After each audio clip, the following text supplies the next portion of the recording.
What's going on, everybody? Welcome to the Awesemo.com NBA Deeper Dive presented by No House Advantage. I am Dave Loughran on Twitter at Loughy_D, LOUGHY_D. Please give me a follow so Josh Engelman is completely incapable of passing me and drowns himself in his own tears. I'm also joined by, as every Sunday, Terry McBride at DigitalB21 on the Twitters. Hit him up as well. What's going on, dude? Not too much, man. Busy weekend, a lot of basketball coverage all weekend long, so it's a fun ride. Sundays are fun. I was telling Jordan before we got on the air, my Sunday is like sleep till 11 or so, wake up and just start writing on the deep dive, and it's just all day basketball analysis leading up to this show. So it's a lot of fun, a lot of grind, but it's cool. Gotta love it, man. And how's the weekend? The deep dive completely free at Awesemo.com every single day of the week. It is the most comprehensive game-by-game breakdown you're going to find, especially for something that is as free as it is, which is completely, check it out at Awesemo.com. It's right on the homepage, right on the landing page. Terry wrote it today, did a great job. I write it Thursdays, and Adam Scher does it every other day of the week. Actually, Greg might do it Saturday, but either way, you're in good hands. Check it out. It's awesome. You ready to jump into this? Sure thing. All right, let's do it. And by the way, happy to have all of you guys with us. Hit that thumbs up if you haven't done so yet. And more importantly, if you're new to the channel, if you like what we do here, you think this is the best free content out there on the YouTubes, hit that subscribe button and join the community. It's the easiest way to help support us, help us continue to grow this channel and make every video and every piece of content better. You got to fight the YouTube algorithm, and by hitting that subscribe, thumbs upping it, and commenting down below is the way we do that. So appreciate your support. Let's dive into it. Washington and Boston. What a great game to start with, Terry. It's now the only 7 p.m. Eastern game on the slate because Chicago-Toronto has been postponed due to COVID-19 protocols, par for the course at this point. So you've got 4 8 p.m. games, and then you have 1 9 p.m., a 10 p.m. Eastern, and only one island game at 7 o'clock. The Washington Wizards have won 7 of their last 8. They've covered in all of them. They're playing spectacular basketball. And the question is, how long does it last? Because the entire team is just Bradley Beal and Russell Westbrook. Outside of that, there's not much happening here. Davis Bertans is questionable. We'll pay close attention to that. And they're facing a Boston team that is waiting on news from Jaylen Brown as well. But a high total game, should see a lot of scoring. And if you're going to Washington, you have to think Beal and Westbrook are the two options that you would at least be considering aside from anyone else on this squad. Yeah, absolutely. I mean, it's all about those two guys. They're up around 60% of the team's usage at this point. I think it's like 57%. So they're just taking all the shots, doing whatever they want on the court. And then eventually at some point in the game, considering some of the other guys, a little kick out to Bertans in the corner for a 3. But these guys are the focal point. Westbrook is at a 26.1% usage share, easy for me to say, compared to 31% for Bradley Beal across all situations right now. But he's at a 1.28 fantasy point per minute share in 543 minutes playing together, 15.6% rebounding percentage, 41.7% assist rate. So he defers some of the shots to Beal, who's leading the league in scoring at this point. But he's still a really, really productive option at the point guard, one of the leading point guards on the slate. So I definitely think we can get to that pair a pretty good amount. They look good in Alex's numbers for Fanduel. They look better in Alex's numbers on Draftkings. You get a little bit of the positional flexibility. The relative salaries are actually higher, but they're coming up optimal more often on the Draftkings slate, just looking at the boom bust tool. So over his last 10 games, Russell Westbrook is averaging a triple-double, which is, I guess, not all that surprising, with 20 points, 10.8 rebounds, and 10.9 assists, 1.2 steals per game. This is the type of production we've kind of become accustomed to seeing from him when he's healthy. And I don't think earlier in the year he was healthy, and Scott Brooks said as much after he came back and started to look like his former self. So the one thing I really like about these two guys, and I wouldn't necessarily say either of them are top priorities today, and Alex's ownership kind of bears this out. Russell Westbrook, as a matter of fact, on DraftKings is 10,300, coming in under 10%. Bradley Beal is around 11% at 9,600. But he's averaging a triple-double over his last 10. Both of these guys play huge minutes in competitive spots. What about Westbrook on FanDuel, where he's priced at What's he at? I just had it. 96, 90, I think 94. 94. 9,400. I do like him a lot more on FanDuel than you do on DraftKings. So I thought I was going to, and I'm now wondering if I pay. Now going by the pricing, I definitely pasted Alex's numbers in the right spot. So he was looking stronger to me as a FanDuel play earlier, but going by Alex's optimal rate, it looks like he jumped up a little bit on the DK board if I'm looking at that right. So let me start to point guard and just see where he ranks out for me in terms of FanDuel point guards overall. So just taking a look, Westbrook slides down the board. Where the hell is he? I know. Yeah, he's down the board by just going by Alex's optimal rate, which is an easy thing to look at here. He's ninth at the point guard spot, despite the $9,400 price. So that's a bit of a surprise. There's just some value plays at the point guard, I guess, at this point. We see, I'm just looking at this because now Sterling Brown is a heavy optimal lineup appearance rate. Interesting. So $3,900 Sterling Brown has jumped up the board, which takes some of the optimal rate away.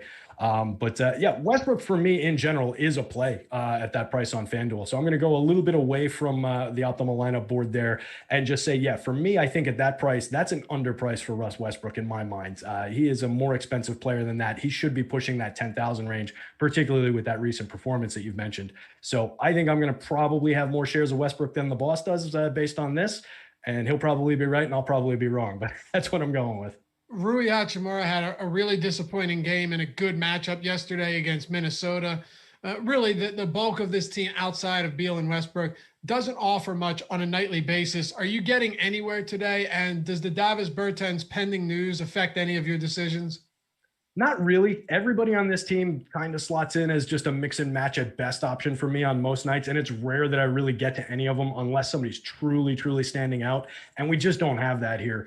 The Bertans news, if we get him out, maybe we see Rui thrust into a bit more of a prominent role. Maybe Danny Avdija gets a little bit more utility in the slate, but it's not going to make a dramatic difference, I don't think. I've just priced 3,500 at the small forward. If he goes from 19 minutes where we've got him projected for to like 25, he could see some relevance. 3,400 on DK, same story. I don't know that it thrusts him past some of the other guys who have been value plays for most of the day, though. All right. So on the other side of this game, you have Boston, and this is where things begin to get really interesting. We're waiting on Jaylen Brown. That's huge news. If he doesn't play, Kemba Walker immediately becomes a stellar option. You're getting into Jason Tatum and a bunch of other guys that we might not necessarily have been considering. Remember, Washington's playing well, and if you've been betting sides lately and taking Washington, you've been doing really, really well. And over the last couple of games, they've been in good spots to make that happen, particularly yesterday against Minnesota.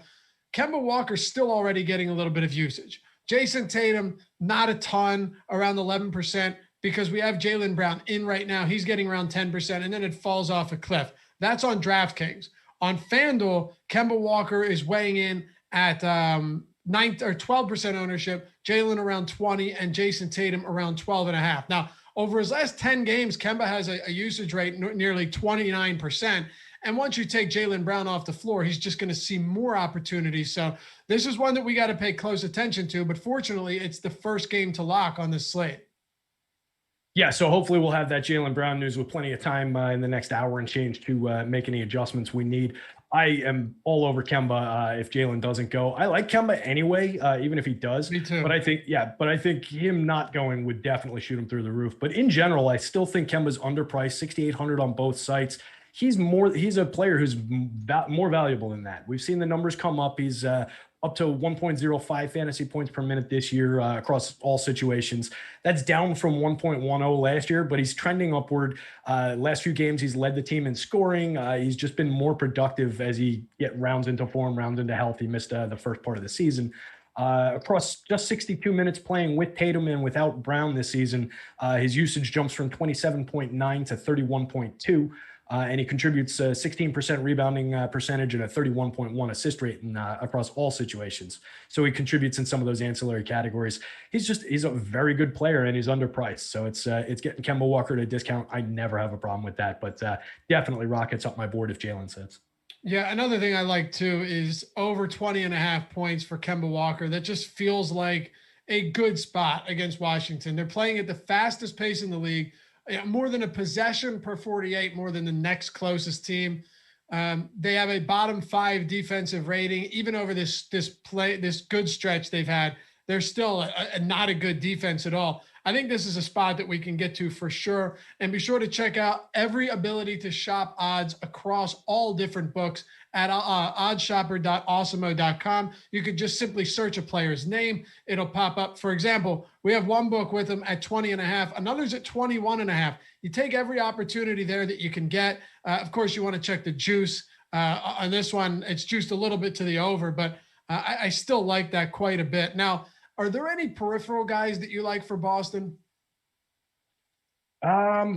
We could see a little bit of relevance from like a Robert Williams if he gets a significant run really well in the front court. Yeah, exactly. He just needs the minutes. The rates are there. It's just about that time. So if he overtakes anybody else in that front court, he could definitely be interesting. We just don't have it, So it's tough to say, yeah, go drop him into your lineup for 5,300 at the center spot on FanDuel. 4,700 becomes a little bit more of a comfortable risk to take, I guess, on DK, but you're still taking a risk on a guy that we don't know for sure is going to be playing a significant enough role to really get to just the raw point total that we need. Rate-wise, he'll be there. Per minute-wise, he'll be there. It's just a matter if we get enough total minutes. So he'd be the guy I'm keeping an eye on from that perspective. And then Tatum would be the other guy I'm rostering, but he's definitely not like a mix and match piece in that offense. Josh and I talked about it this morning on the strategy show, but Robert Williams has been one of the top 15 DraftKings or fantasy point per minute producers since the start of February. 1.25 fantasy points per minute. Really, really solid numbers. It's just the price coming up a little bit. Can you get there? It's probably going to be pretty difficult to do. So round this game up with your favorite options on either side. So coming back around to Russ Westbrook, something happened with that last update I dropped in here. So I've got the clean numbers now. So I want to just clean that one up real quick. He's coming up 20% optimal, so he's fine. Okay. We're getting to Russ on FanDuel. Something went wonky there, but I was correcting what I thought he was supposed to be. So I'm on Russ. I'll have some Beal, just kind of a more of a mix and match play, like a higher end mix and match play. Have plenty of Kemba. I will have some Jalen if he goes. He just kind of mixes in at a reasonable level at that $8,400 price tag on the small forward spot on FanDuel. Not sure if he's quite as interesting at 87 at the shooting guard or small forward on DK. And then I'll have some mix and match pieces of Tatum. But really, it would probably be mostly about the point guards, which is going to be a familiar theme tonight, I think. There's a lot of good point guard plays tonight. If Brown sits, who benefits the most? I think we see a good benefit over to Kemba. We see his usage go up. We should see him play a couple of additional minutes. I don't think it's going to be anything crazy, but if he jumps from like a 31 to like a 34, something like that. So there's definitely some time there. And then, you get some of the backups will pick up some minutes, like an Aaron Nesmith, somebody like that could join the rotation, could get, jump from 13 minutes to 18, somewhere around there. But really, I think it primarily goes into the starting group and it goes toward Kemba. All right. Let's talk about Golden State and the LA Lakers. Probably one of the games that we'll spend the least amount of time on, Terry, unless, you're looking at this one vastly different than I am, which is always possible. But as it stands right now, is it? Oh, you know what? You're right. They switched. I was looking on DraftKings. After the Toronto-Chicago game got postponed, they switched the list up. Who is it? Would you say Detroit, New York, Jordan? Yeah.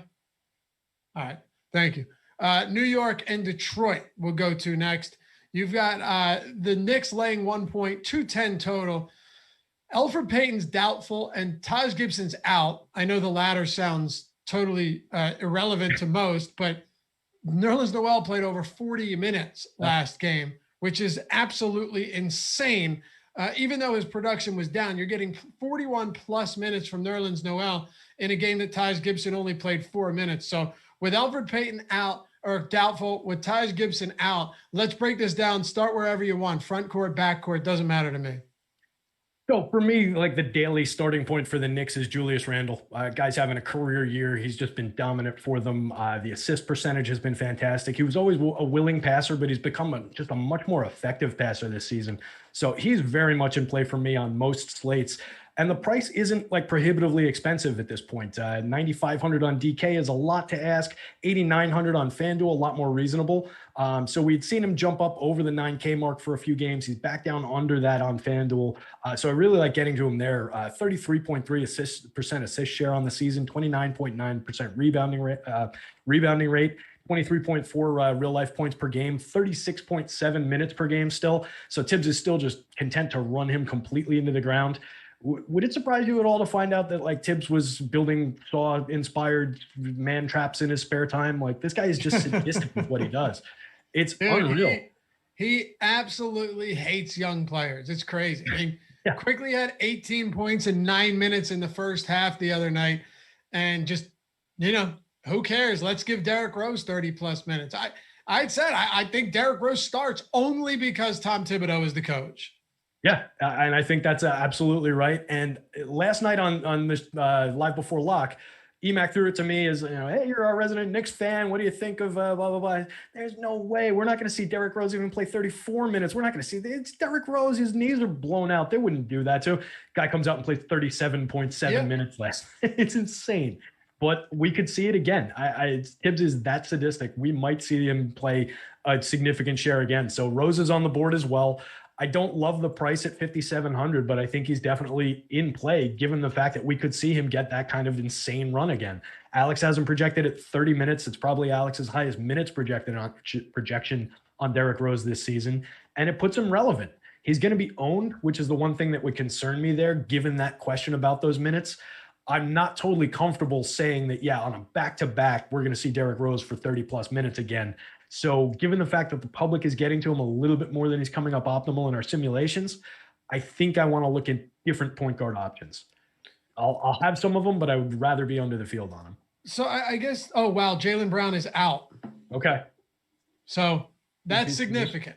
And, if you can hit that Kemba prop, hit that right now, because that would be very, very wise, given that there is a prop right now at 20 and a half point. I just want to hit this again real quick, actually.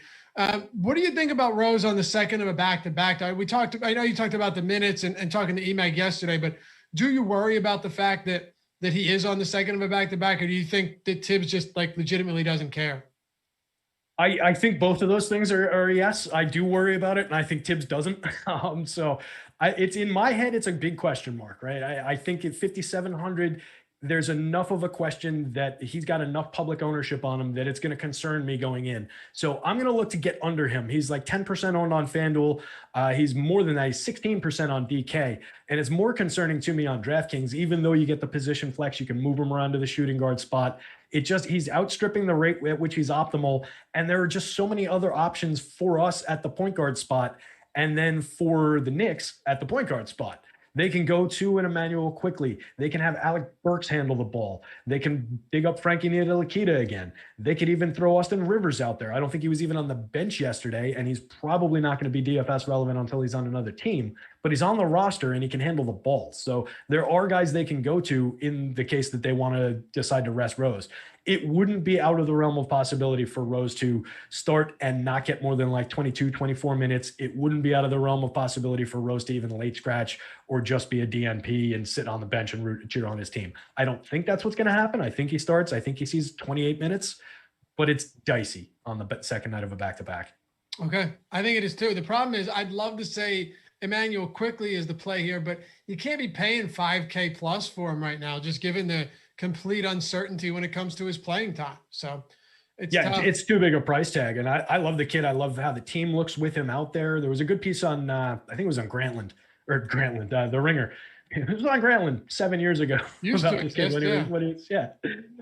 The Ringer, just doing a little dive into how efficient the offense is and how he spreads things out. And it's really true. It looks like a different offense with him on the floor. So I'd love to see him start getting 28 minutes a night, but we're just not there. Slow paced game, understandably. I think you could still get some tournament exposure to Barrett because his price comes down, and he does have those games similar to last night, where if he plays enough minutes, 17 field goal attempts, 7 free throw attempts, he's out there getting the chances. I think sub 6K, that's fine. What about Nerlens Noel? Yeah, I think Noel's in play. I think we're going to see a significant share of minutes for him, and he's been quietly pretty decent since Mitch Robinson went out. Let me pull up my notes here. But yeah, since Robinson went out, he's been 7 games ago, 29.4 minutes per game. He scores just eight real life points, but he's got a 25.8% rebounding share, 2.9 stocks per game. That pads his stats pretty nicely at the price. So he doesn't need to do a lot. And if he gets a night where he goes a little bit over his point scoring average, it just boosts him up. So he's definitely in play. He's not an overly expensive piece. 5,300 at the power forward on Fanduel, definitely in play over there. He's a little bit owned, which concerns me just because there's going to be so much public on him. They're like 20%, but he's outstripping that pace in his boom score probability from Alex. He's got a reasonable optimal lineup rate. So I definitely think the production's there. It's justifiable. 5,100 as a center on DK. If you're rostering him alongside another center, I like it better than just using him as your singular center. I think he comes down just a little bit based on the, just the way things fall over there. But yeah, he's definitely in play and could see more than the 29.6 minutes that Alex hasn't projected for, given Taj Gibson being out. I also think that RJ Barrett could pick up a few of those straggler minutes in the front court. Not that him and Taj Gibson directly back one another up, but just there will be a void of minutes there, and he's a logical guy to pick up a few little additional run. They might go with Julius Randle at center and run Obi Toppin out there for a few minutes. Alec Burks could get a couple extra minutes as well. Absolutely. Burks could definitely see it, especially if he's handling the ball a little bit with Derrick Rose sitting for a few additional minutes. So there's just so many question marks in this rotation. I think the way that I put it in the column, which I'll repeat, was the Knicks rotation is made up of question marks and wishful thinking, which is about right. That would be accurate. Last one here. What are you doing with Julius Randle?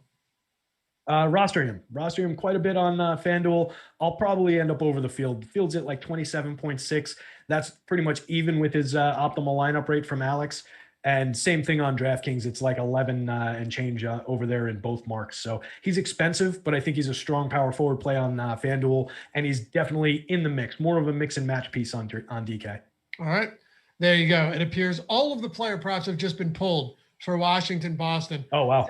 Terry, I'm telling you, that's the way. It's so hard to beat Vegas. Get in before they pull it. The books are going to hate you for it, right? It's a fact. I'm actually reading a book on sports betting right now, and he's like, the people that when you have people that chase steam, and they can find one in a book, where they haven't updated the line. Someone fell asleep at the wheel and forgot to, and you hit that. He goes for a bathroom break. You come, boom, and you hit it for. They won't like you very much, but it is like a surefire way long term to win. So, it's the way to do it. It's the way to do it. Makes sense.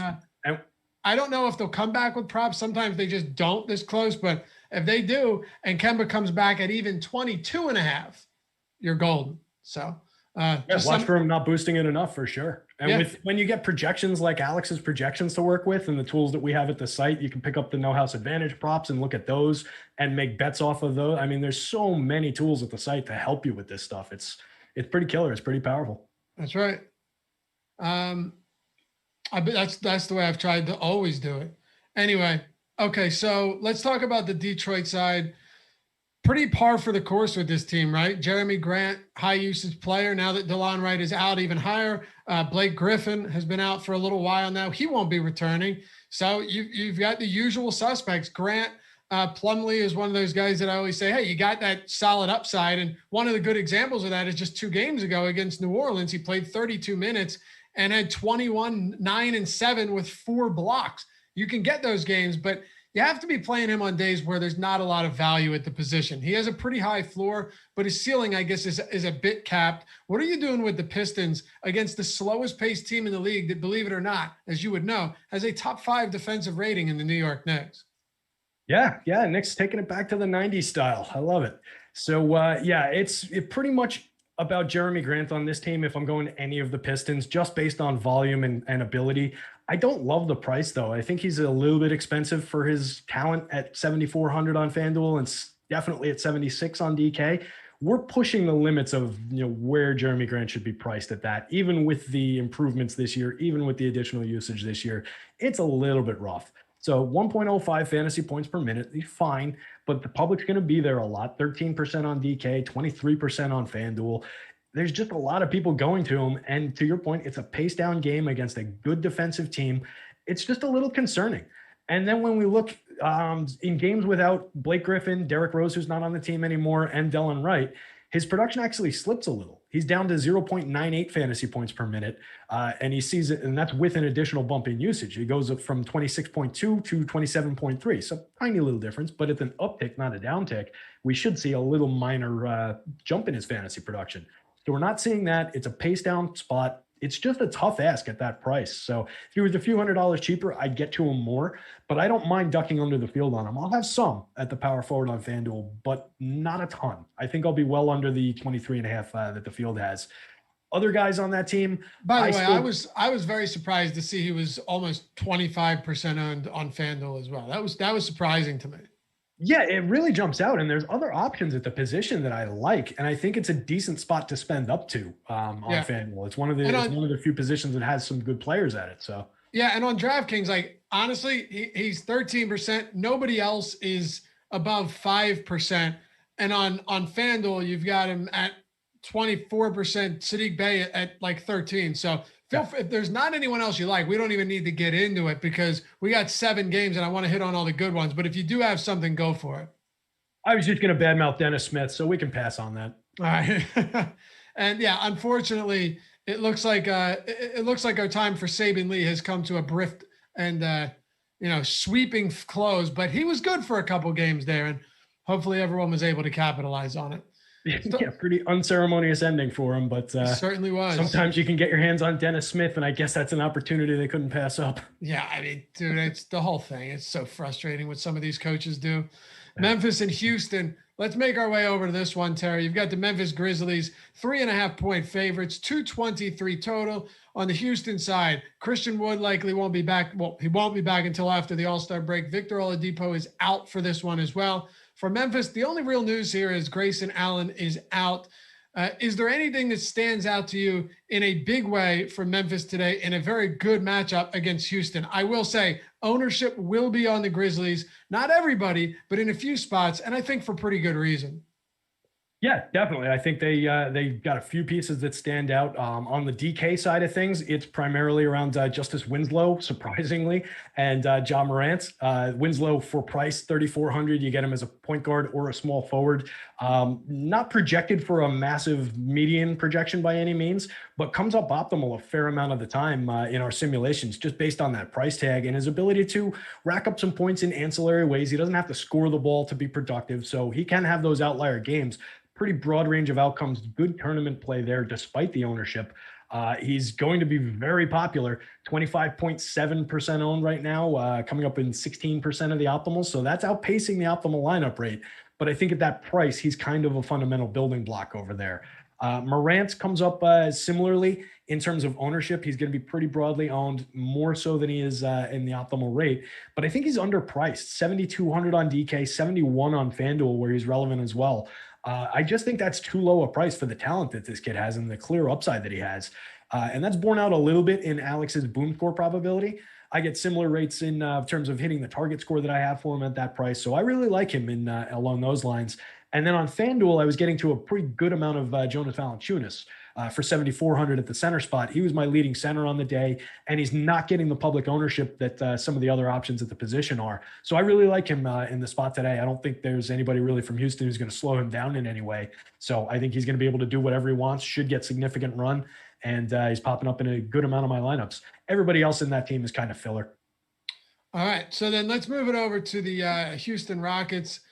Last game, you're seeing significant minutes from all of these guys, at least the ones in the starting lineup. Tate played only 23, but outside of that, 33, almost 34 for Tucker, 37 from John Wall. Victor Oladipo played 36. Daniel House played 33, and Eric Gordon off the bench played 32 minutes. So you're starting to see Silas run with, not starting to, but you're seeing him run with a little bit more of a condensed rotation. He played 9 players, but more than anything, with Victor Oladipo out today, we've seen this situation play out quite a bit. You've got PJ Tucker starting at center, which is just a horrific sight.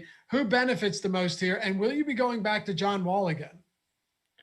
I think for me, it'll be a little bit more Eric Gordon than it will John Wall. And I think that's going to be true for a lot of the Yep. public. A lot At of ownership. 5,300. Yeah, very heavily owned at 5,300 on FanDuel at the shooting guard spot. But that is just a totally dead spot on the slate today. So I think it makes sense to just kind of grin and bear it and swallow the ownership on an uncomfortable player and get a lot of them in your lineups. He's coming up supremely optimal in a lot of our simulations. So I think he's very much in play. He's a guy that I'm usually kind of uncomfortable rostering just from scoring dependent type of a player kind of a perspective.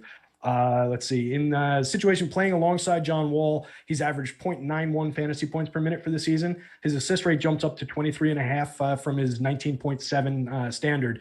So for the salary, we're getting him at the potential to have an uptick from his normal production, uptick from his normal numbers.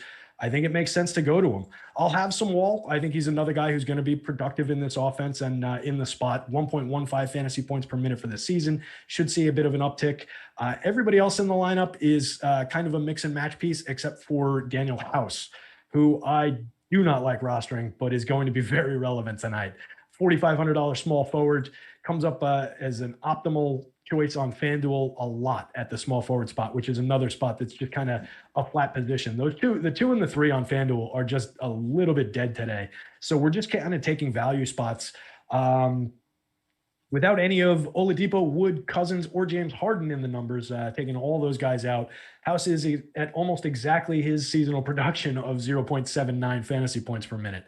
It's all about the price, 4,500. He has a 16% usage rate in the situation, an 11.5% assist percentage, and an 8.3 rebounding share. He is just not a productive player, but he's going to have minutes. He's going to be on the court, and he's not costing anything on FanDuel. So I think he's very relevant at the position.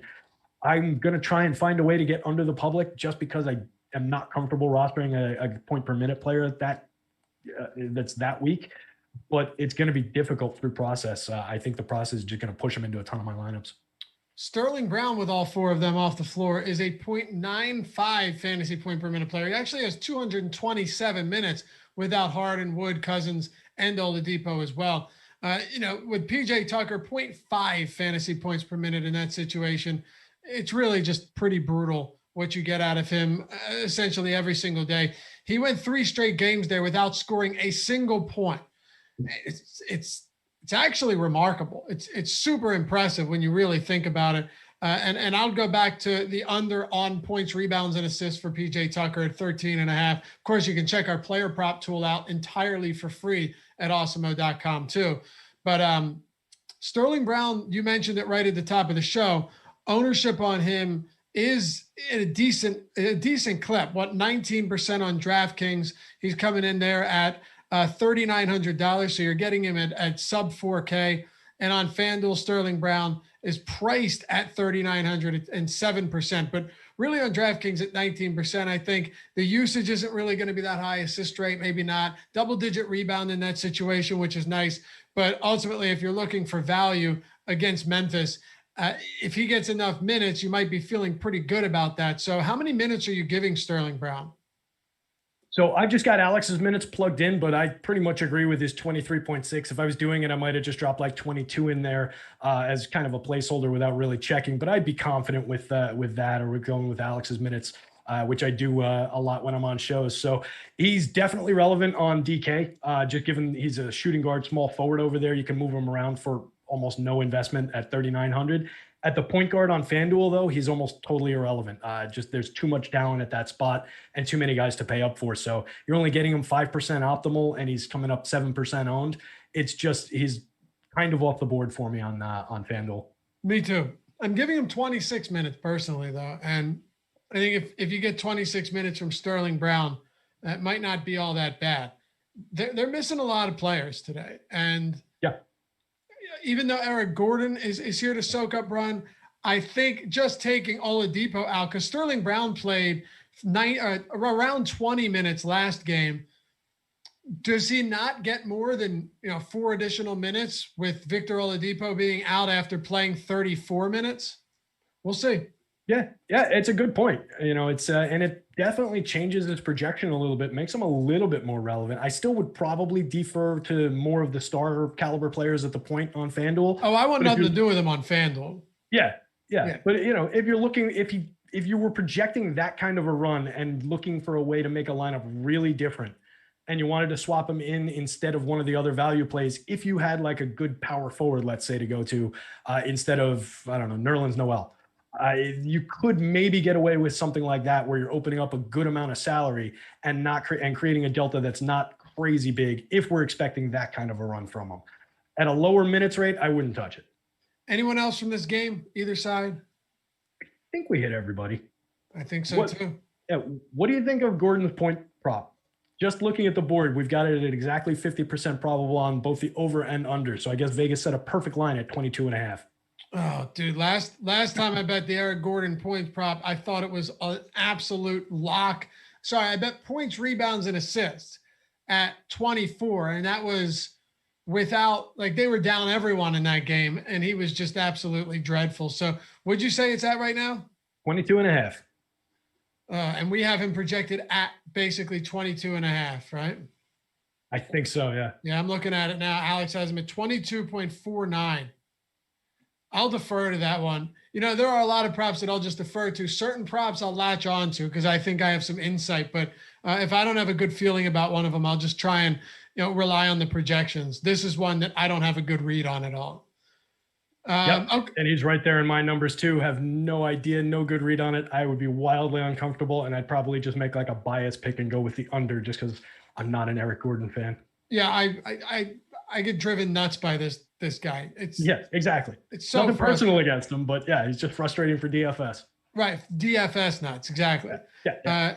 And no, I have not ever had the nuts with Eric Gordon in my lineup, but he should play enough minutes, and will the volume be there is the question. I honestly don't know, but the truth is, at very high ownership, he's where is he at? 28% on DraftKings, 42% right now on Fanduel.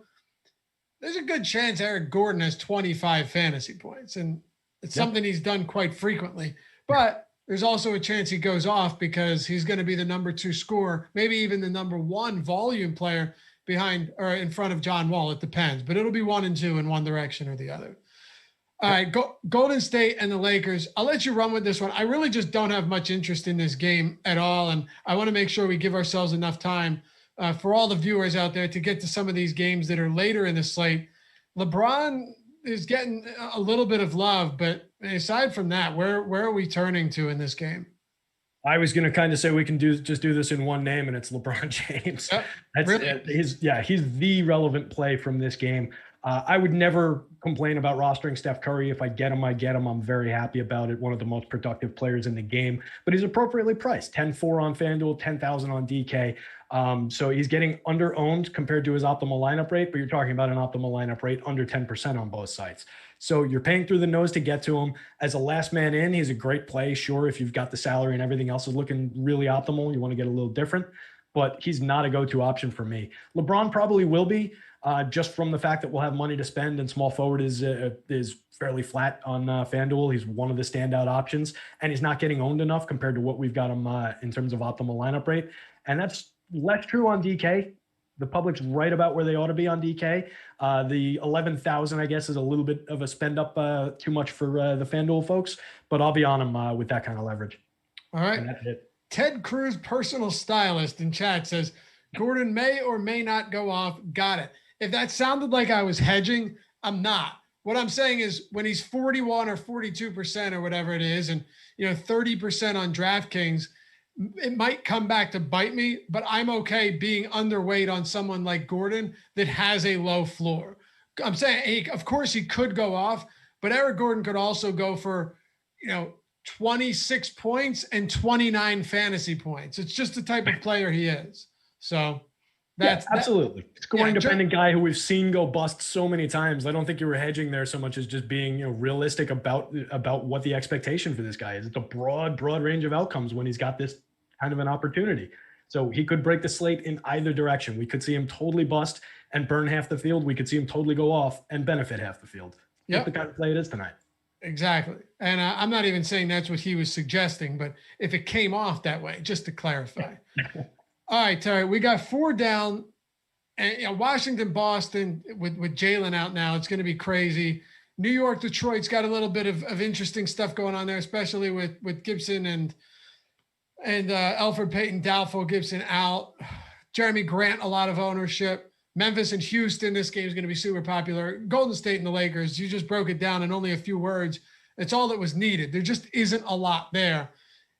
Atlanta and Miami, though, Trae Young was questionable earlier in the day. He's probable to play now. Cam Reddish has been ruled out. They're facing a Miami team in a game that has a total of 222. They're 3.5-point dogs. Are you looking towards the Atlanta Hawks here as a team that you're going to be targeting tonight?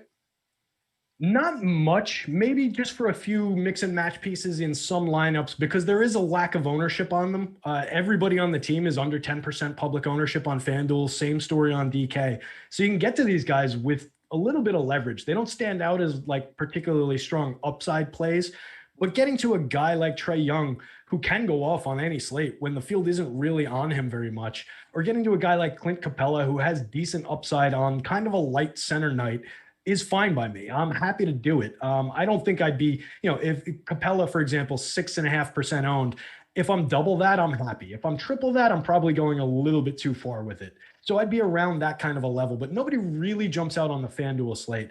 Danilo Gallinari, a little bit on the DK slate, it looks like is standing out just on Alex's board because he's 5,100. But there's just such a question mark with him in terms of what's his minute share going to look like tonight? Is the shot going to be falling? If it's a night where he hits 10 threes, you win. If it's a night where he goes, 2 for 12 from the field, you're probably going to lose because he's not going to do all that much else for you. 0.89 DraftKings point per minute guy this year. Just needs the run and needs his shot to fall. So I don't love getting to him, but he does pop out and he is a positive leverage play over there. Everybody else just kind of mix and match. I do want to back up for 1 second and just hit on something I forgot to talk about with Jonas Valanciunas. Massive height advantage and size advantage in this front court matchup against Houston. Yeah.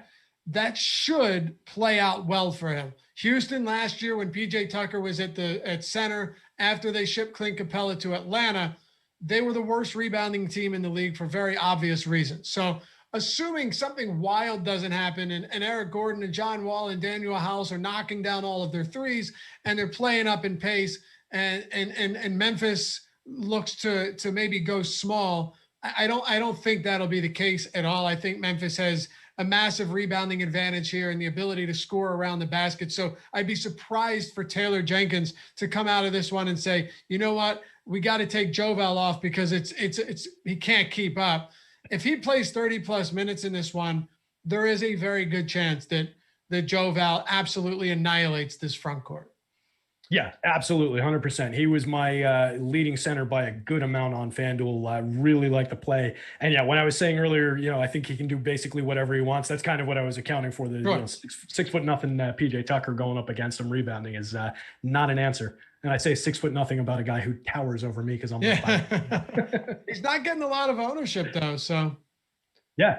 One of my favorite plays on the board in general. I really like the Joe Val call. All right. On the Miami side, another pending situation here regarding injury news because Jimmy Butler is questionable and Tyler Hero is questionable. You want to talk about just a potential huge change in the overall landscape of this slate.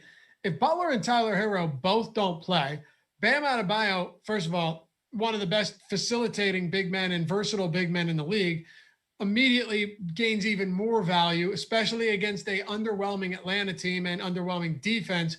Kendrick Nunn probably starts playing big minutes again, and then Goran Dragic being another one. So Nunn is already playing minutes. I just feel like they'd have to load these guys up on playing time. What happens here if Butler and Tyler Hero both sit?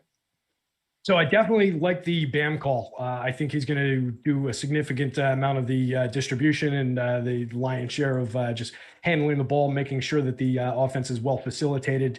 For the season, he's a 29.2 assist share already in normal circumstances, which, like you said, is a very strong number for a big man. Excellent rebounder, 32.9% rebounder, so 19.6 real life points in his 33.9 minutes per game. Just a dominant play and with the potential for very strong upside. So really like getting to Bam if those guys sit. I like him. I think he's relevant even if those guys don't sit on both sites. More so on Fanduel. I talked about wanting to pay up at the power forward spot on Fanduel. He's one of the guys I had in mind, and he's only drawing around level ownership with what I expect from him. So I think there's big upside to get to by going over the field on Bam regardless, and love it if those two guys sit. And then, yeah, I think we definitely see an uptick in minutes and opportunity for Kendrick Nunn. He's a 0.83 fantasy point per minute producer so far on the year. Only 5,000 on FanDuel. He would become immediately relevant at the point guard on FanDuel, despite all the good pay up options over there. And Dragic would see, a bit of an uptick. Alex already has him at 28 minutes, and he's not incredibly relevant on the FanDuel slate. A little bit more so on the DK slate where he's under-owned and somewhat optimal. You get him as a point guard and a shooting guard over there. And there are just some more expensive other options that he kind of counters and slides into those optimal lineups a little bit more often. So I think if you give him another 5-6 minutes, then he's really relevant. I don't know that he gets to that many, but if you give him another, 3 or 4, I think he's still right there. So I think we can get to Dragic. Not really on like a Duncan Robinson as anything more than a mix and match kind of a piece. Same thing with, you could see Precious get a few extra minutes, maybe a Max Strus pick up a few extra minutes.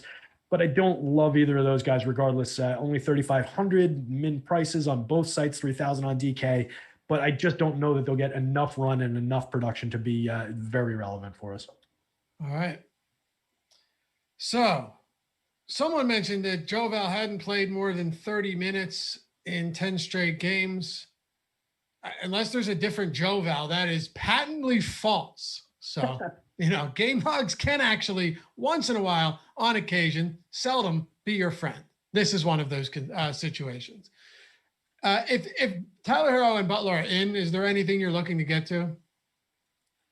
I'll have some Bam and then not much else. I think it's just about Bam at that point. If Jimmy slips into a few lineups at 9,500 at the small forward, so be it. He would probably replace LeBron in that lineup, and then that money would go to an upgrade at maybe the point guard spot. So I'll take what I get of Jimmy, but it would really be about Bam.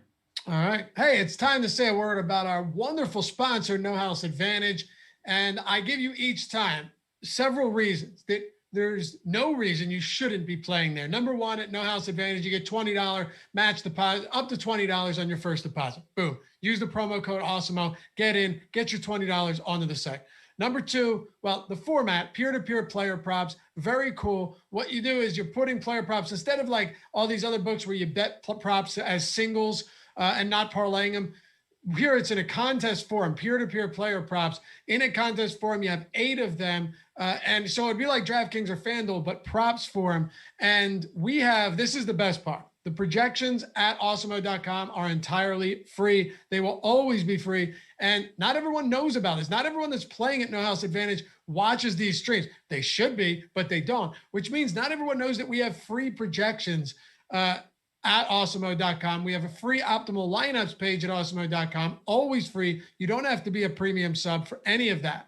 So you get your $20 using Awesemo, you check out the peer-to-peer player props, and you use the projections, you use the optimal lineups tool, and you use the fact that these prop lines can get stale to your advantage. For example, I think, Terry, you said that Kemba's point prop wasn't on there today, right? Yeah, when I first checked, I didn't see it on there. Right. But if it was, and you're going to get situations like this all the time because the props are static. If it was, you're hammering that, you're putting it as your number one confidence prop. That's where you don't really need projections for it. You just have to be paying close attention to news and what props are stale. But for all of the other ones, we have the projections up against the actual props. These props don't change with the volume of bets that are put on them like other books do. They stay the same throughout the day. There's a real strong way to make money here. And even if you wanted to say, go play DraftKings and FanDuel once you build your bankroll up, sure. But it's a great spot to do it. And there aren't a lot of sites like those in existence anymore. No House Advantage is one of them. Go to the app, check it out on your desktop, use the promo code Awesemo when you go. No House Advantage, sponsor of the Deeper Dive. All right. Hey, before we move on, just speaking of props, since we just kind of touched on it, what do you think of the Bam assist prop? Over under 4.5. Again, yeah, I like that quite a bit. I love the over, especially if Jimmy and Harrow don't play. Yeah, one of the reasons that's a really nice price. Is that really 4.5? You can get him at 4.5. Wow. That's what our player prop tool has right now. Yeah, Alex has him projected with the other guys in at 5.01. So I mean, he's already over it with those guys in. If those guys don't go, that's a hammer.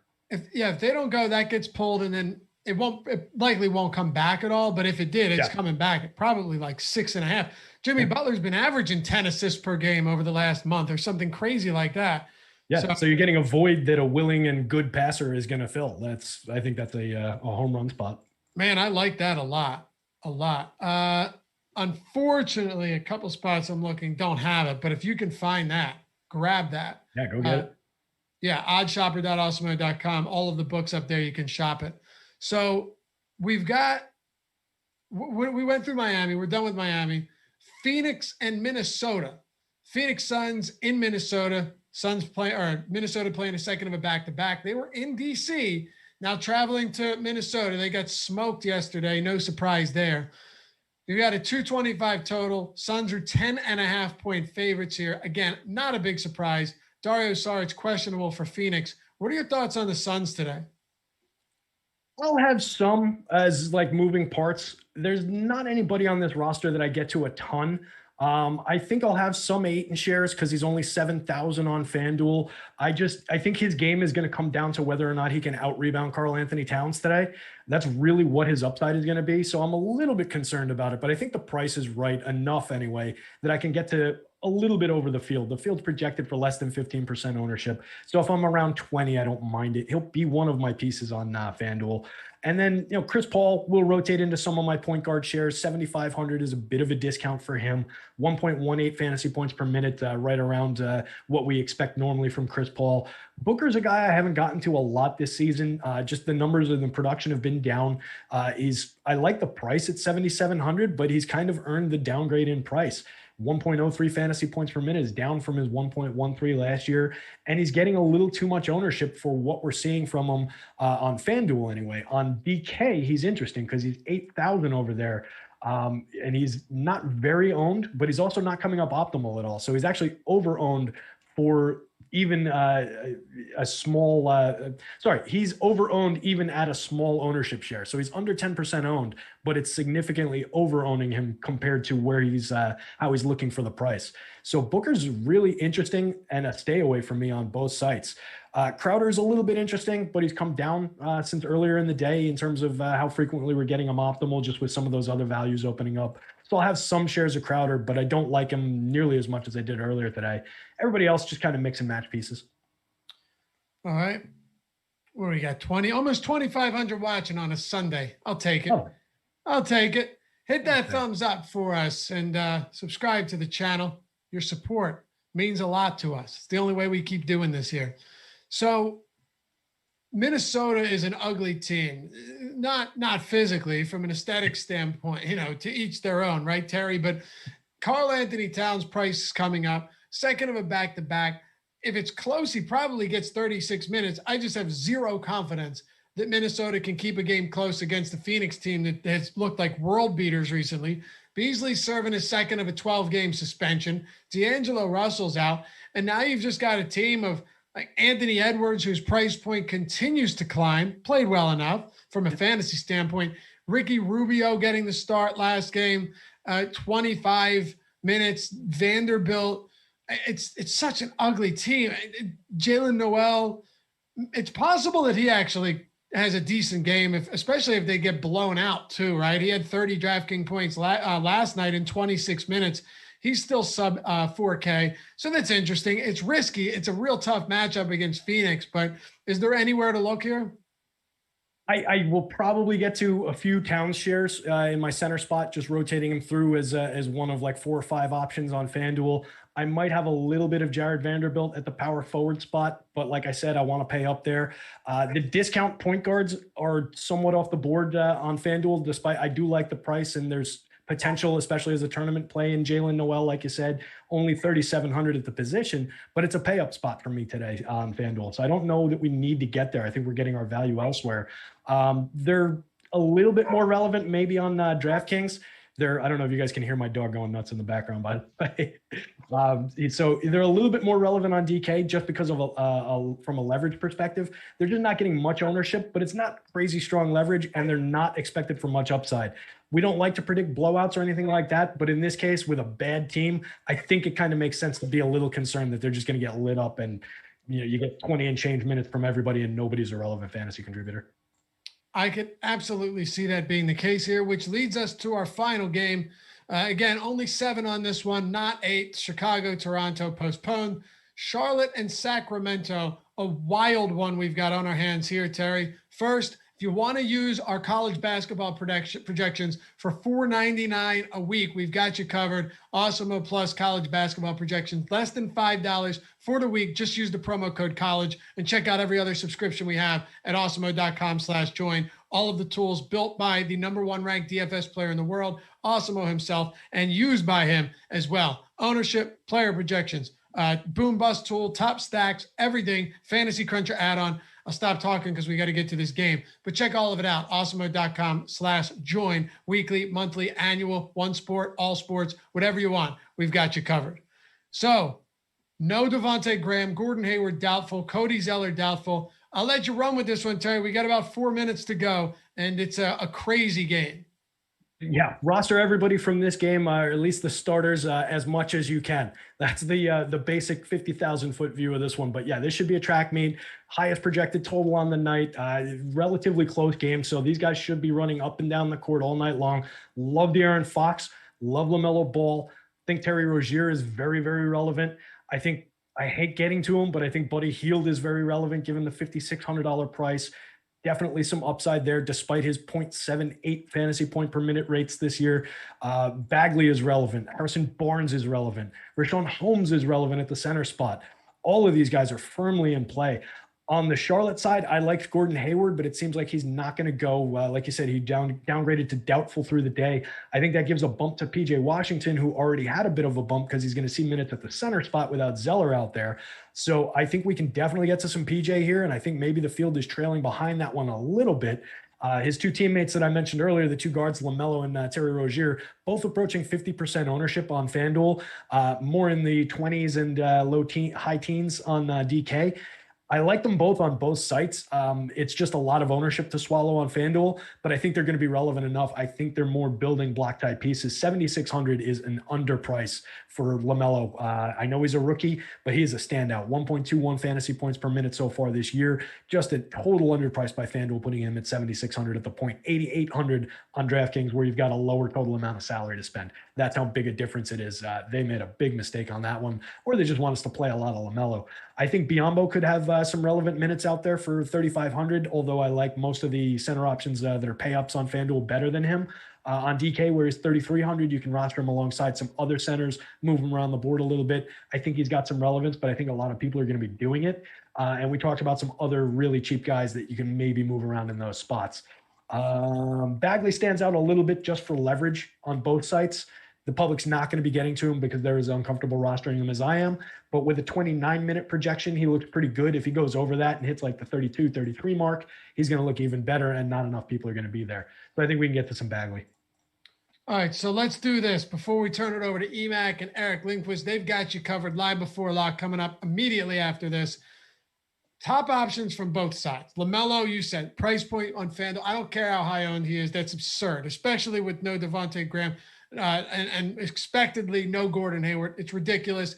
Even on DraftKings, you're getting LaMelo around 27%, not nearly as much as FanDuel, but still a lot. PJ Washington's getting 20+% ownership. Cody Martin is as well. Malik Monk is the one question that I want to ask you about. He's getting no ownership at all, but he's playing decent minutes and he's shooting lights out off the bench. Is Monk under-owned, or is he where you think he should be? He's under-owned for what he's been over the last few games. I don't know that he's under-owned for what we expect for him tonight. And what his price is too. Right, yeah, he's at 4,900 as a small forward on FanDuel. So he'll be a little bit in the mix just because it's a flat position. We've got a couple pay-up options, and then we'll rotate through some value. 5,300, I think, is a lot to ask from him on DK. I just don't love the price. And he's a guy, he's been leading the team in usage over their last however many games I sorted that to, maybe 4 or 5 when I was looking at the without Devontae Graham numbers. When he's on the floor, he gets a ton of looks. It's a lot to pay for a guy who needs his shot to fall and is just kind of a bench role player, sub replacement level type guy. I don't love it. All right. Tim, thank you for the super chat. Good way to close this. Says, Laffy, best of luck next week. Appreciate you. Thanks, man. Yeah, tomorrow it is going in. Got a daughter on the way, so this should be fun. Imagine me being a dad, Terry. This will be a massive disaster, but I'm sure everyone's you're going to do great, bud. Wish you're me going to be luck, awesome man. at it. Anyway, this has been fun. Absolutely, yeah. Good time. You're going to have a big day tomorrow. It's we'll hold down the fort while you're gone. But yeah, you're going to do great. Good luck to you, and I'm sure it's going to go well. We'll see. Good shit, boys. Thanks as always for watching. Hit that thumbs up. Stick around. Coming up next, it's EMAC, Eric Lindquist. This has been the Deeper Dive presented by No House Advantage.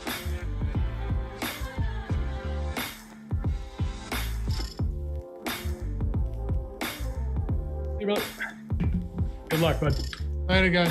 Thanks, man. Good health. Appreciate it, Terry. Later, boys.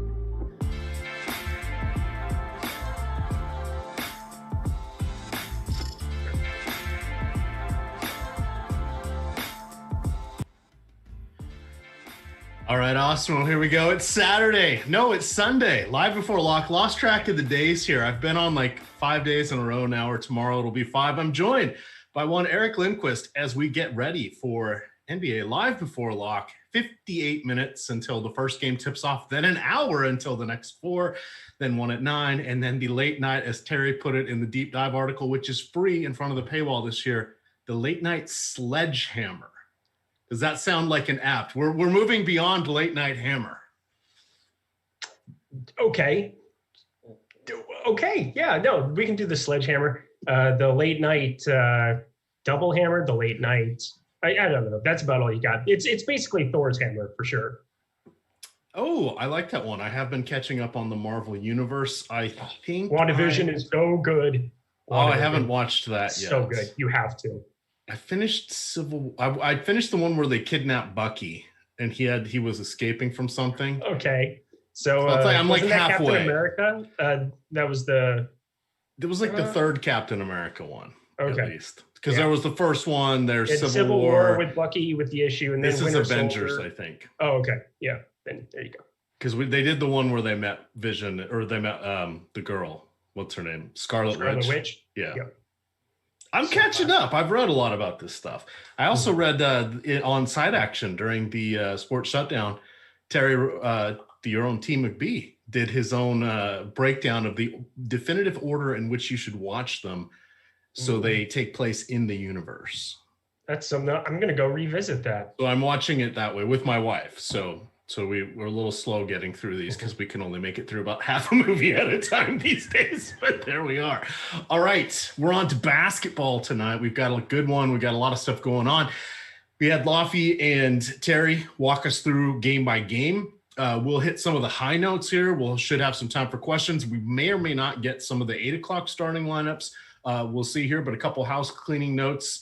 Free content today, of course, is our No House Advantage projections and No House Advantage optimal plays. By the way, they create the optimal lineups for you. These are all free, so they're free every day of the week. Just wanted to let you guys know that. If you have not yet signed up for No House Advantage, what are you waiting for? It is the prop wagering put into a DFS format, GPPs, 50-50s, head-to-heads, what we're used to seeing. But we do have a deal with them that if you sign up using the promo code Awesemo, they will match your first deposit up to $20 in site currency, and you will get to play with that money first. Check that out. Beat your friends, not the house, No House Advantage. I'm going to drop both of these links in here because sometimes people have a little trouble finding the links on their own. They're always Never. there, but there's Never. both of them. I wonder if it'll let me do that. I'll try to put a little space between those. But there you guys go. One is the optimal plays, and then the other is, and we'll talk about them a little bit later, but one of them is breaks down each of the best bets. The other thing we have accompanying that, and I was looking at making some sports wagers here today, and I have Slack chat, so I get to talk to Eric Lindquist, and I get to ask him some of these rookie questions. How do we hedge something? What do I do on live betting? You're just so adorable when you ask them that it's hard to say no to you. I'm always, I have to. You're just a big teddy bear. Between you and Jordan, I will do anything for you two. That sounded wrong. I would do anything sports betting wise for you two. All Let it right. be known. Well, there we go. But it's very helpful having you and Ben, Raza, and others kind of guide me along, help speed up that learning curve there. So I have been having some fun, starting small, but I've already played through, I think, $1,100 over there on the one DK. So Play through. yeah, got to get those free bonuses. money. Yeah. Got to get those bonuses. But let's jump on into what we have today. Oh, but I was going to tell you, Odd Shopper. So I was looking at the betting. Do you have anything standing out for you tonight on the our player props? Yeah, I was quick to the draw. I think over on No House Advantage as well, 20.5, you still have that Kemba Walker price points over. So make sure you hammer that. You want the over or you want the under? You want the over on 20 Okay. 20.5 for Kemba Walker is one of my top confidence plays right off the bat on NHA. It's hard to imagine. He's somebody that I've kind of been short on all year with Brown and Tatum off the floor. But anytime you bring one of them off, the production has to go somewhere. All those other pieces for the Celtics are kind of just like middling pieces that don't really eat up any usage. If they're cheap enough, you can take shots on certain guys, but it's going to be Kemba Walker. It's going to be Tatum. And you're in about the best matchup you can possibly be in. So that makes it pretty easy to rely on that one. So I was going there. I also really like this Sacramento, the over on just about every single prop in that situation. I like the over on, it was like 30.5 points, assists, rebounds for De'Aaron Fox. I feel like that's a smash. Some of the Bagley points and rebounds props, those are smashes. So play those over on NHA, go to Odd Shopper, hammer those as well, because they're just way, way undervalued for what they are. All right. Mike Nova in YouTube says, just give me the studs. Hey, the 2-shot. You're looking at him. Team Eric. Hashtag Team Eric. All right, let's hit that like button. Let's get into the analysis here. That was a nice little move into the, hey, guess what? Jaylen Brown's out. Kemba Walker becomes a very intriguing play here against the Washington Wizards. Wizards have won 7 of their last 8. As a long-suffering Wizards fan, I am thrilled to see this. That is something that I would not have expected this year. It's been very nice, but I think the music is going to stop tonight. The Wizards will be without a chair. It did go down by 1 point. This last time I took this, it was 6.5 favorites for Boston, and then I checked right after the Kemba news, and it was 5.5. It's 5 in some places. Mm-hmm. I still think that Boston is going to handle business on this one. For Washington, last night, Davis Bertans and Raul Neto kind of respectively banged their knees or tweaked them in a variety of ways. Coach Scott Brooks says they're both playing tonight, as well as Russell Westbrook. Last night, Russell Westbrook played 31 minutes. Bradley Beal played 30. They handled the Timberwolves easily. I like them both again in this particular matchup. On the other side, we sort of hinted at Jaylen Brown being out. What does this do for Jason Tatum in your mind? And he's one of the players that has said sort of the COVID after effects for him is he's like, sometimes I just don't have my wind. And we've seen him have some good games. He's like, yeah, felt great tonight. And then he had one, the last 2 games haven't been great. And he said afterwards, he's just like, I'm paraphrasing. It wasn't there. I don't know what the deal is. Right. So he could have some lingering effects there, but this is the sublime matchup of the night till we get that late night sledgehammer. What do you got for us on our opener here? Yeah, I mean, Tatum's hard to not have some interest in, regardless of after effects, regardless of anything there. We're seeing his usage just go through the roof here in spots without Tatum as well. 22.4% usage last time out against Indiana.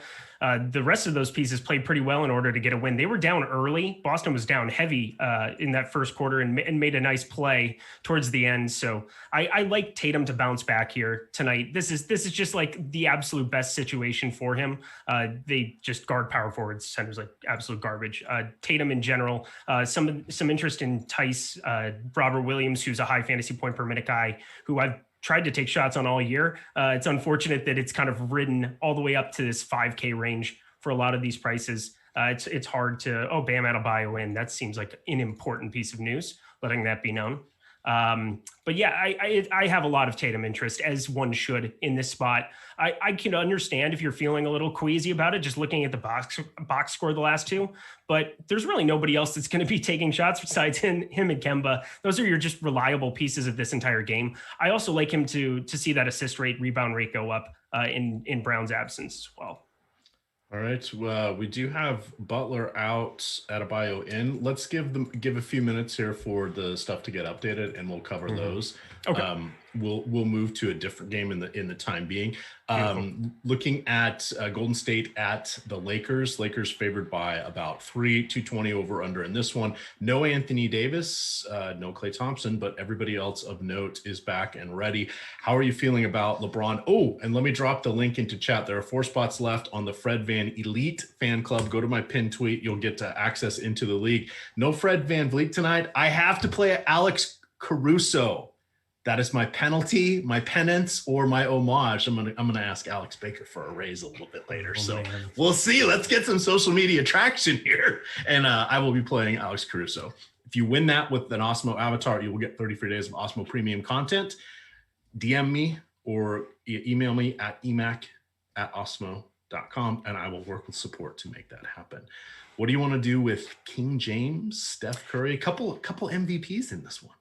I think this news for Jimmy Butler being out completely changes the slate for FanDuel, where now you have such a large gap at small forward between LeBron James up top, and then you get down to like Kelly Oubre at 7,500 as your next available guy. So you're going to be punting a lot of that position by default. So it's basically LeBron James 11K, Oubre 7,100 or 7,500, Harrison Barnes 6,500. I don't know how I'm going to play any Oubre in that spot with Harrison Barnes cheaper, with, Hachimura, who I'm going to take a couple shots on, going down to RJ Barrett, who's going to garner some ownership, Malik Monk in a great game environment, regardless of the fact that he's a low fantasy point per minute guy. We have seen a ceiling from him a little bit. Not a guy that I'm always excited to roster, but that small forward position is super, super interesting. I'm going to have a lot more LeBron James than I was 5 minutes ago. I'm pretty sure that getting him over the top on FanDuel is the way to go at this point in time. I expect that ownership to come up with Butler out now because you're playing a by position game on FanDuel. He's going to be the raw point scorer leader by 16 when we update projections. I find it hard to believe that LeBron isn't going to be above and away the best play on the board just to pay up for because of how bad that position is. All right. Steph Curry, just more of a contrarian tournament option at this point with his ability to get 50 real points at any given time. So that's what you're paying for. You're paying for that ceiling there. I do like that we've seen the assist numbers get back up again. 11, 6, 8, 9. Seen those the last time out. If you go to the bottom of those box scores, you were looking like 6, 2, 5, 5. Like Draymond Green has just been unbelievable, like absolutely kind of out of this world good. It's going to be very difficult to get to him on this slate. I was getting a tiny bit on power forward at FanDuel where you have to play 2, but on DraftKings it's 7,500. That's just very, very difficult, but there's upside even at that tag. Triple doubles with like 18 assists. It's kind of a joke how good he's been. Steph Curry, though, you're basically hoping that he goes out, just catches fire. He's going to be very low owned. It's hard for him to really get on top of that tag because of all the other things Draymond Green is doing that aren't scoring within that offense. So yeah, Steph can put up 50 real points, sure, at any given point in time.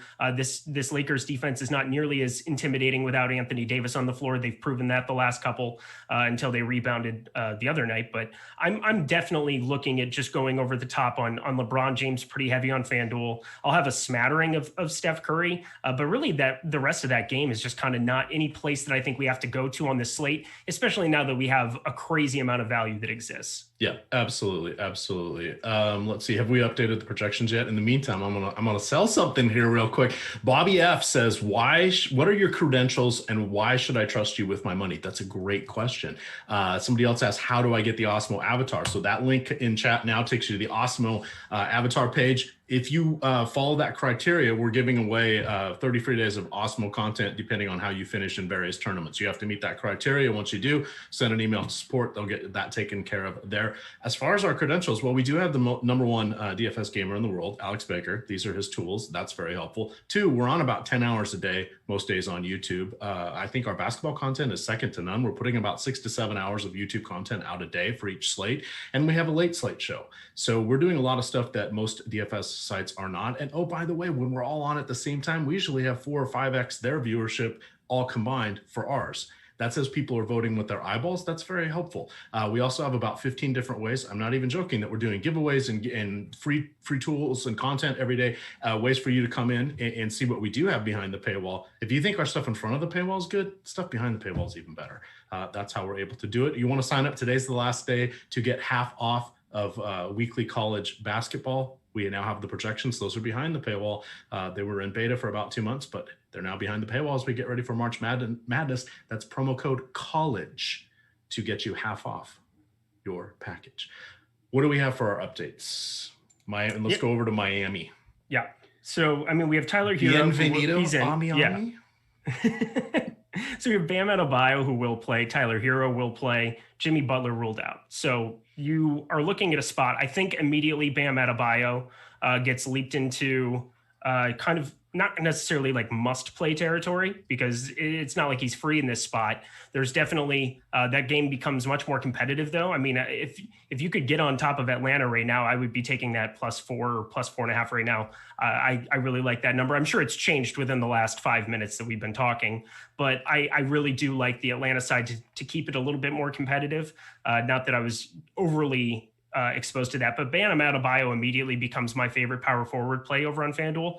8,700. That's a pretty simple spot. And then center is not necessarily that good over on DraftKings compared to what it normally is. 8,900 isn't too crazy to look at. Of course, for me, the thing that I've always loved about Bam is when you can see that assist rate jump, and he's going to get more opportunities. What did I do?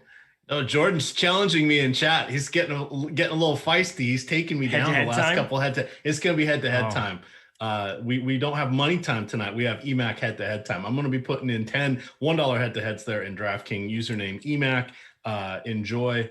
Get us up to, where are we on the likes? Get us up to 650, and I'll give you the top 3 ownership plays. Get us up to 750. I'll give you all 5.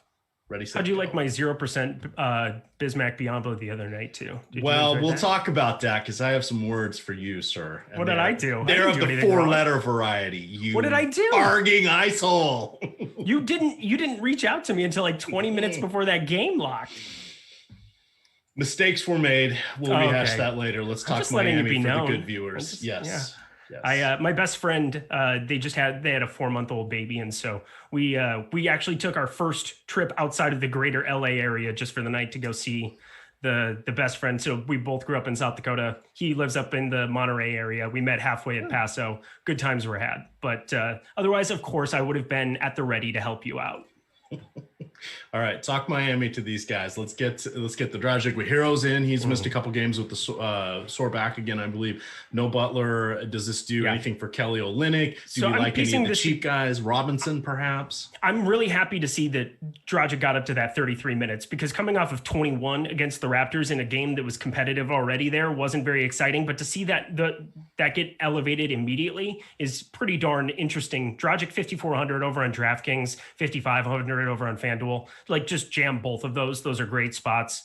Kendrick Nunn, 5K, much better tag over on FanDuel, I believe. 5,600 on DK is fine. Tyler Hero is really kind of the guy that's going to be interesting. He could be a really low-owned tournament dart on this slate. I want to see what his ownership gets up to in the next half hour. I won't lock any of my lineups in until about 3:50 out here on the West Coast, but I really do think Tyler Hero is somebody that gets much more involved. I'm going to pull up his rates here with Butler off the floor. My guess is they're pretty good. I'm pretty excited to get over the top of the field like I do most slates with Tyler Hero. All right. While you're pulling it up, no, I don't live in an apartment, but yeah, these are the standard doors they use in most buildings these days. This was a new home about 12 years ago. Andrew Kang, Super Chat, says, "What's up, guys? Ultimately, we are not trusting you with our money. However, I just joined Awesemo Plus today. It's great, but at the end of the day, I'm responsible for my lineup." Yes, we are. And we live and die by ours. You want to see usually who's going to be my core plays? Look at the DFS building blocks. Oftentimes, those guys end up in my lineups. Although last night, Furkan Korkmaz ended up in my cash lineup. Mistakes were made once again. But here's the thing: on DraftKings or FanDuel? DraftKings. Okay, then you have a problem. Then I'm going to come at you. That's fine. If you were going to punt him at 3,500 on shooting guard yesterday, I wouldn't have batted an eye at it. But Anywho, yeah, I'm pretty sure for the most part this slate, this is just like a phenomenal tournament slate at this point in time. You have a massive late night hammer. We have a bunch of value that's going to show up here. That's going to come in super under owned.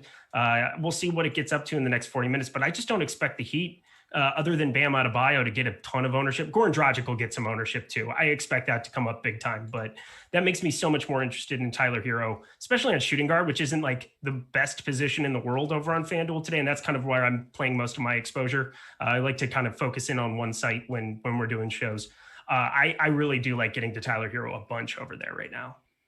All right. Bobby says he doesn't think it's worth it. If he's not going to win every night, if he pays, it's not worth it. You're not going to win every night. Say this right now. So I win.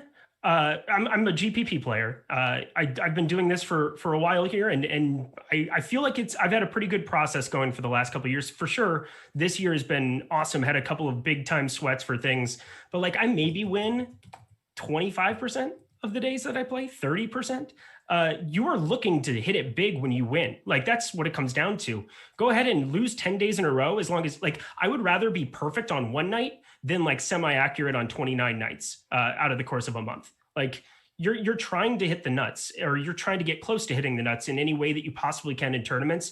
And don't let anybody fool you. It is one of those things where like we are trying, I'm not playing cash games on a daily basis. Then you for sure need to be winning over the 50% mark. But otherwise, just make your stands and make your plays based on the data available to you. We have the best tools in the industry, the boom bust tool, which has become kind of a staple of my process. Make sure that you're just using the tools to benefit you rather than trying to create issues, trying to win every single day or min cash or do whatever you're trying to do.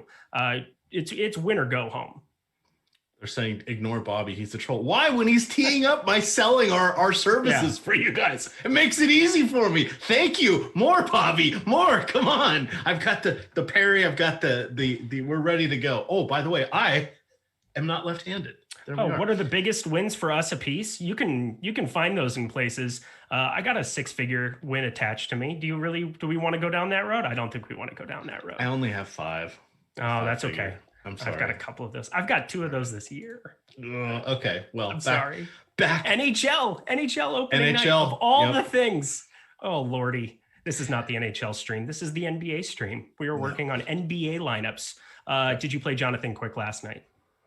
A tiny bit. I got my teeth kicked in NFL. He was against Minnesota, and you said that was a good place. It wasn't. Would he get 70K points? I think. Yeah, it was beautiful. That was my play of the day for you. That was a fun one. There we go. Didn't win anything, but anyway, we continue on. All right, so that sort of takes care of Miami. I'm assuming everybody is going to play, for the exception of Cam Reddish, for Atlanta. Yes.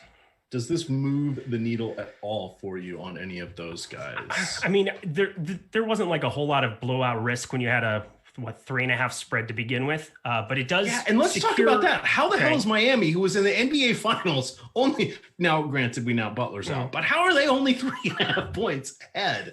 Because they're not as good as people thought that they were, and they hit a massive heater.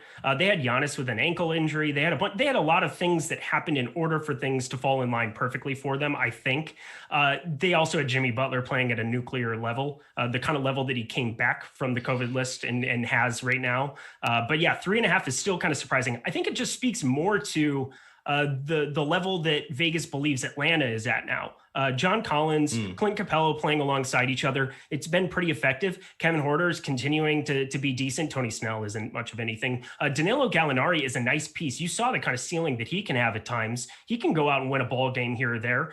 He's a good offensive piece alongside Trey. We'll see if he can get a little bit more consistent. Consistency would be great, because if I could flip-flop those 2 games, my life would be a lot rosier. But I'm pretty sure that this is a testament to how much better Atlanta is than like a damnation of Miami.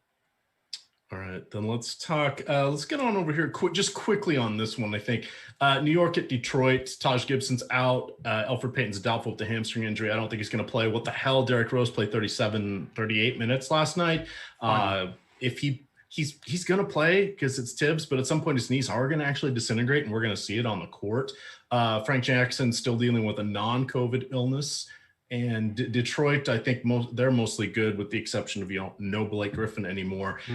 Both these teams have been playing New York slow pace all season. Detroit really slowed it down over their last 10 games. They're down in the bottom 4 of the league. I know it's a smaller sample size, but that's the big change with no Blake Griffin and, shipping out or changing up some of their other things. I don't really like anybody from this game with the exception of Julius Randle. Now, he played 41 minutes last night. That's a lot. Tibbs is riding him for 37 a game, and he is setting career highs across the board. First time All-Star appearance coming up at the end of the week here for Julius Randle, but he's the only guy I'm interested in. Now it's like, well, wouldn't you rather play Bam? Wouldn't you rather go to somebody like Jonas Valanciunas? The choices are everywhere for us. So anything from this game at all?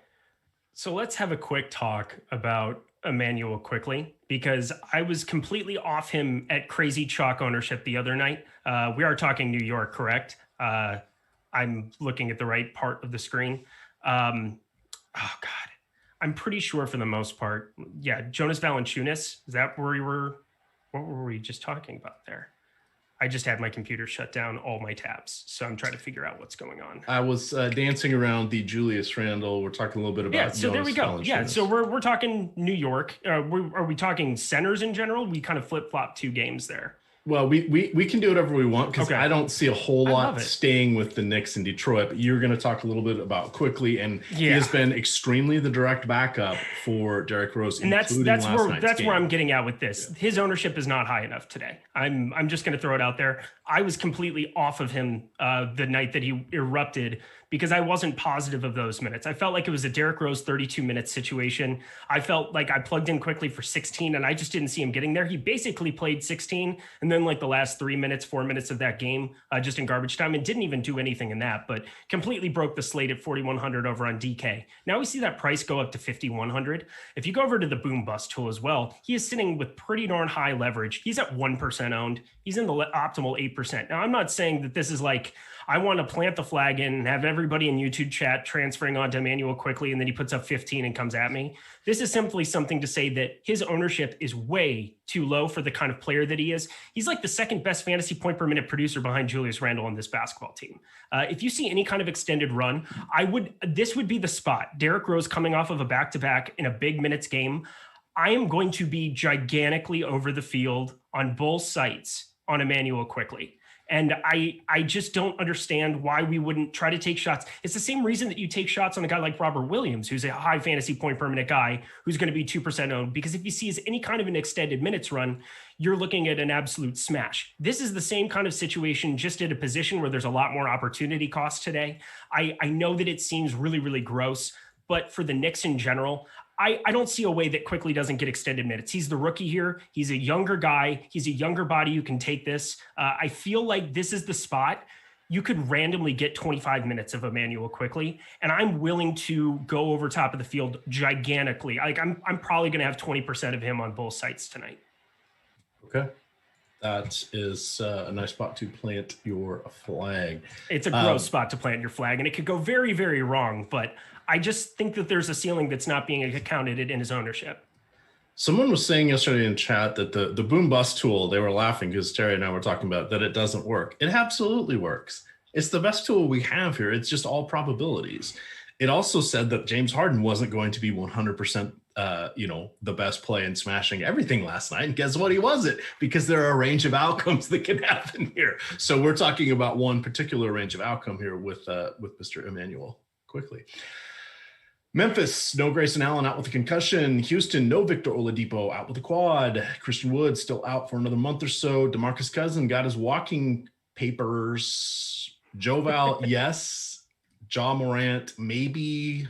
John Wall, intriguing. And then close your eyes and point at the rest of the Houston players. I can't figure out what their rotation is with Daniel House has the nod. But what is going on with Sterling Brown and Nawaba? Like they're coming in at the same points of the game. And I was trying to look at some of the game flow box scores and figure out who was coming in for who. There was no consistency. There was no consistency. It's crazy. This entire team is kind of difficult to figure out what I want to do with. Again, we do have better spots. I'm just going to bring up the quickly thing one more time. That is not somebody to be like going completely nuts on. I don't mean to plant my flag that hard in it. I just want to make sure that I make that clear rather than having people come at me afterwards. But I'm pretty positive that you're looking at Sterling Brown, at least at 3,900. There isn't like a crazy, like it's hard for somebody at that salary to kill you with the amount of minutes that I would expect him to play in this spot. Again, with Oladipo, I think it was Laffy in the last show that was talking about with Oladipo off the floor, just how much better he's been in general. Obviously, there's more minutes that kind of exist for him there. But on this slate, yeah, you can take some shots on some of these guys, but I think they're about appropriately owned going through this entire team. I don't really have a ton of interest in anybody besides Eric Gordon on Fanduel and John Wall a little bit on Draftkings. 8,800 is hard for me to get to on Fanduel for John Wall. 8,300, I am more excited for him over there on DK. But like the rest of these pieces of these teams, there's pieces just a little bit more expensive within that Charlotte game or a little bit cheaper, however it may be, that project out so much better. And I don't have to deal with the headache of figuring out these Houston guys. It would be very surprising for one of those two to end up in the optimal at the end of the night for me, like Nwaba and Brown specifically. Fine, I'll say it. Isn't this a Dennis Smith revenge game? The Knicks treated him like garbage for Corey Randall. No, Dennis Smith plays kind of like garbage. Hard to have revenge in a total that's that low on a team that's that bad when he's not even going to be the main facilitator with the ball. That's no. Hey, he's been the second best point guard on his own team for the last 2 weeks. I don't really know what else to say. I'm saving this net one for the next time I do a show with Terry, but is it a hot take to say RJ Barrett is about looking like the equivalent of Kentavious Caldwell-Pope right now? That's a hot take. I don't know. Maybe they might be. No, you're wrong. You're wrong. I would take RJ Barrett. I'm pretty sure. But even backing up 10 years off of KCP. It's like what is RJ Barrett? 21? Is he 21? Like, let's give him a second. Kentavious Caldwell-Pope in Detroit. I remember rostering him. It was like banging your head against a wall quite a bit. Goes to LA, was on an irrelevant team, gets blessed with LeBron James, and now can do some things. Oh, shocking. Somebody with LeBron James on their team can be somewhat competent. That's very shocking. All right. So you're not down with KCP. No, I am. Right. You know me. All right. Moving along here. So real quick on Phoenix, and then we're going to have time for questions and some other fun stuff, guys. So we have 2 games left. Phoenix at Minnesota. Minnesota lost last night in Washington. They are now home hosting Phoenix.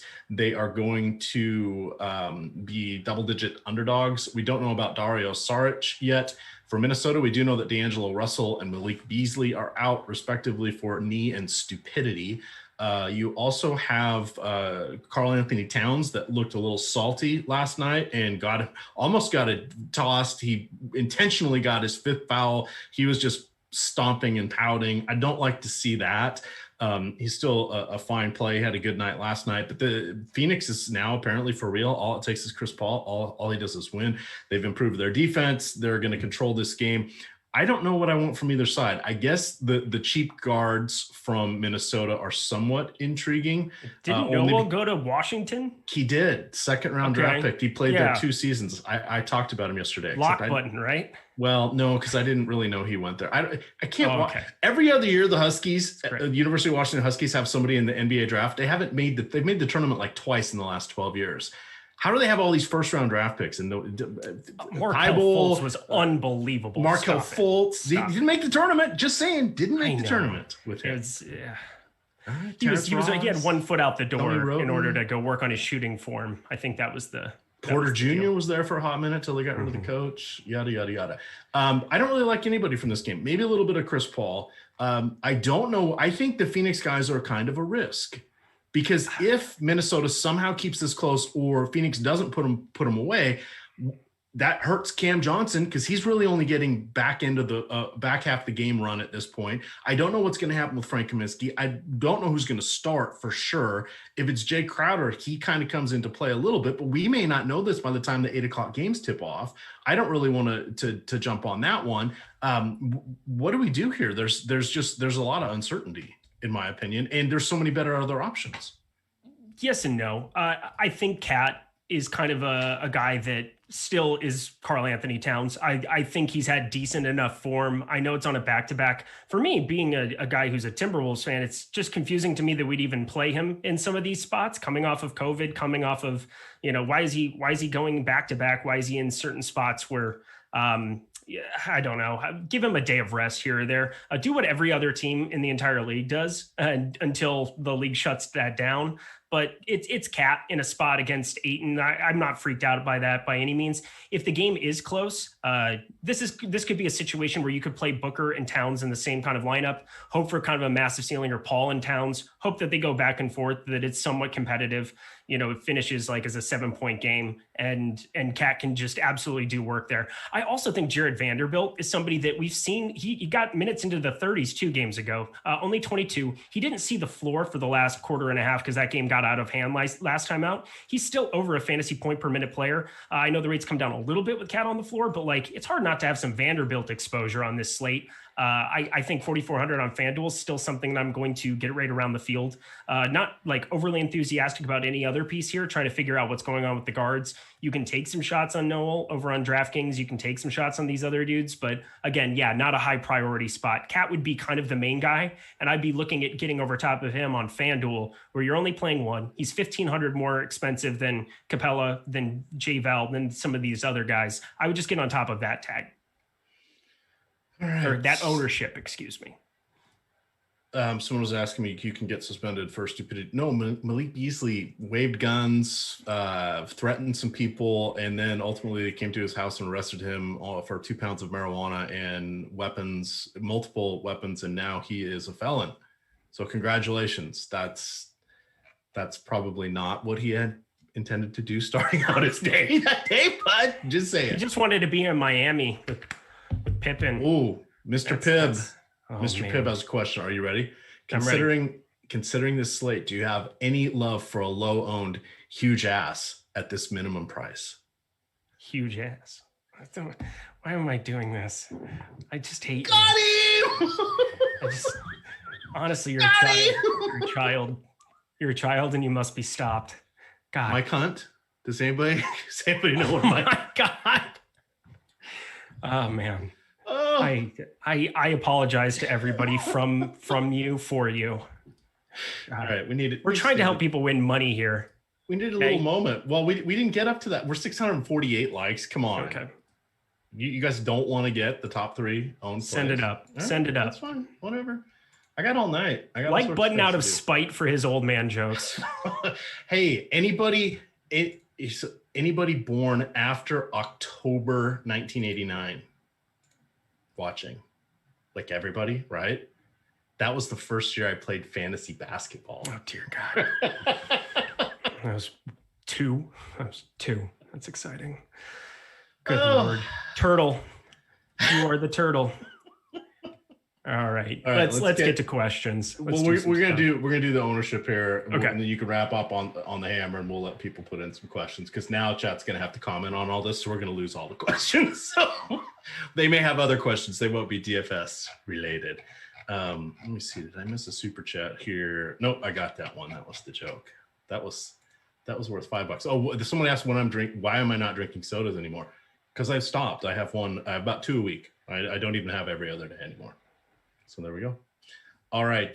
Updated 2 minutes ago, hot off the press. Let's see where we are. We're going to give you all of them. 755. I knew you guys could do it. Let's throw on a few more there. Let's show Laffy how this is done. Kemba Walker, number 1 on DK, 32. Goran Dragic, 31. Jason Tatum, 27. De'Aaron Fox, 26. Bam Adebayo, 25. Bonus time, LaMelo Ball, Mikal Bridges, and Justice Winslow all at 23. FanDuel, LaMelo Ball paces the way with 44. Bam Adebayo, 38. Terry Rozier completely mispriced over there at 6,800. He is 37. De'Aaron Fox is 37. Eric Gordon, 35. Danwell, and I say it that way just to tweak everybody, because that's a Chris Spags thing. I know it's Daniel House, but Danwell House, 33. Yahoo, 46 for Adebayo. Tatum is 45. Terry Rozier is 30. LaMelo Ball, 29. De'Aaron Fox, 29. Danwell House, 27. Would you say Bam's ownership got up to? 46 on Yahoo. On Yahoo, okay. He is $34 there.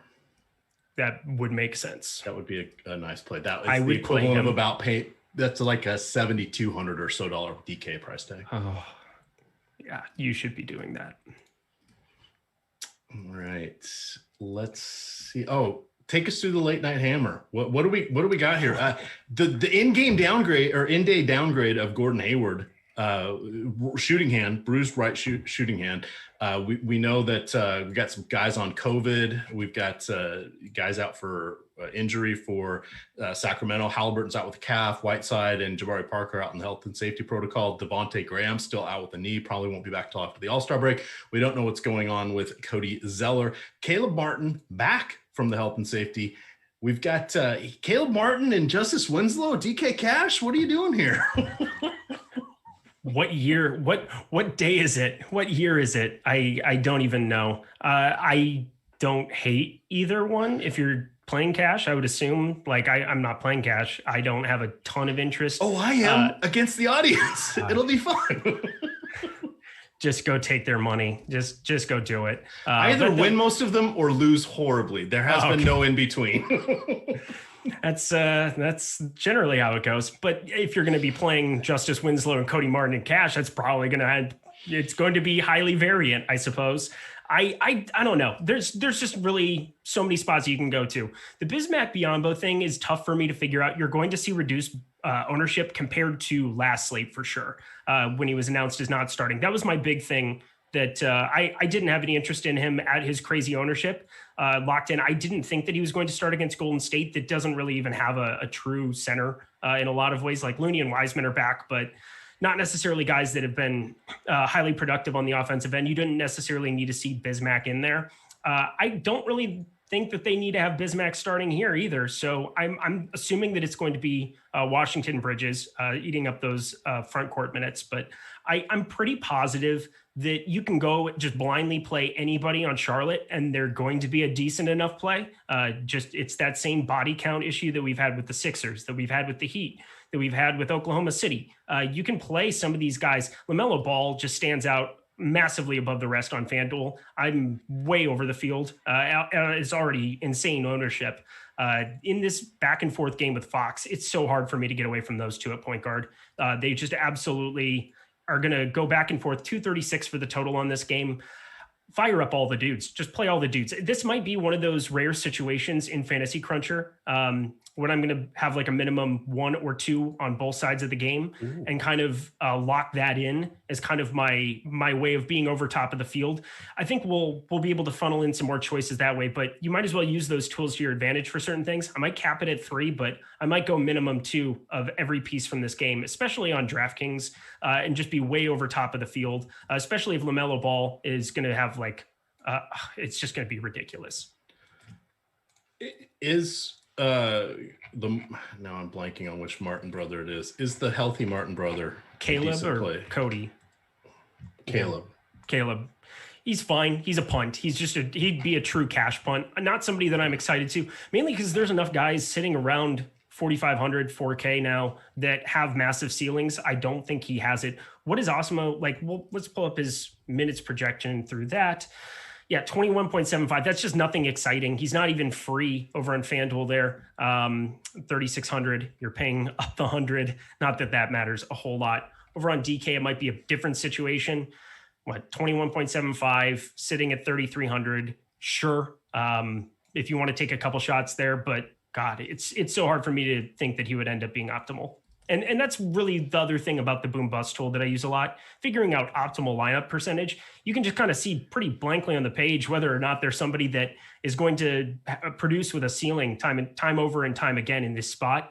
On a one-day sample, anybody can smash just once, but over a long run, you're trying to play the best EV plays you can. So is boom percentage low enough? I'm not going to go there. All right, so I misspoke. Cody Martin was the one who started most recently. He is the one we are most likely looking at. Yeah, I'm looking at him. Yeah. Caleb Martin, however, also getting an actual projection today. 15-minute projection too. Which isn't always the case.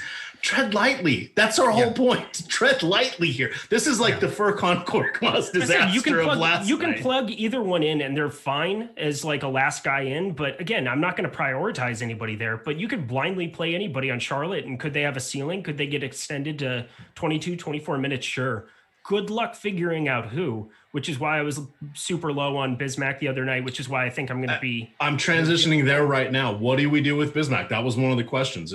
Someone asked, he kind of has to play, doesn't he? He kind of played garbage from what I saw in the 12 box. minutes, the other didn't night. play 12 in the minutes. second half. He just kind of got ran off the floor a little bit. I mean, 4.5. He doesn't get a whole lot done anyway. Like, he's just not somebody that you should be super excited to roster. If you've played this game long enough, you've been in a chalk Bismack Biyombo situation that either went very, very well or very, very poorly, and there was really no in between.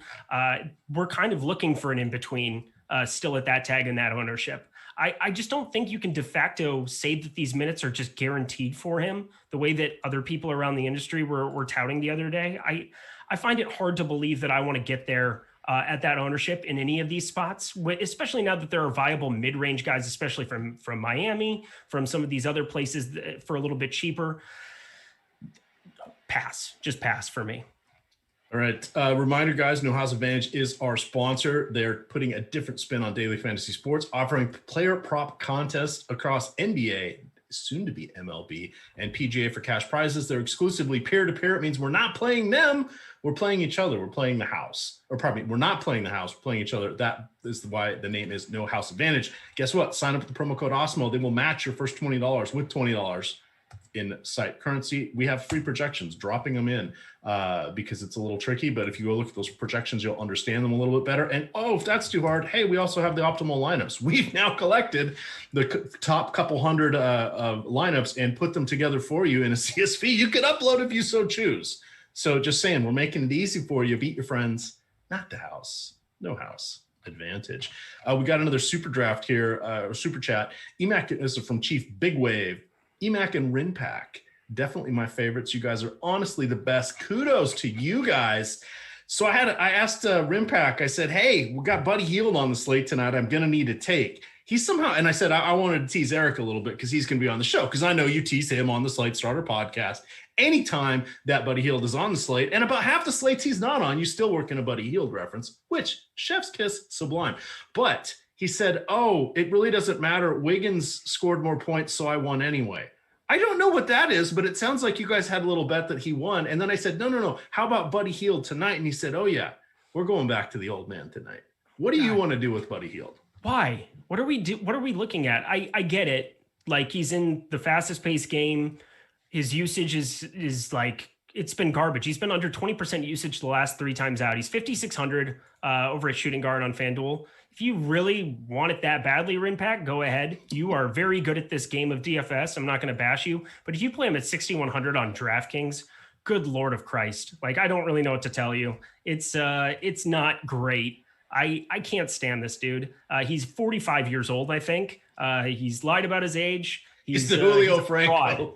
He's an absolute fraud. So get rid of all your Buddy Hield love. I will not take this blasphemy on my show today. None of this from you, Rinpack. All right. So wrapping up that game, the Zeller Bismack Biyombo, you're staying away from that whole mess. Does anybody, any of their power forwards? Yeah, PJ Washington, Miles Bridges, both power forwards over on FanDuel. I think I'm just a little bit above the field on both.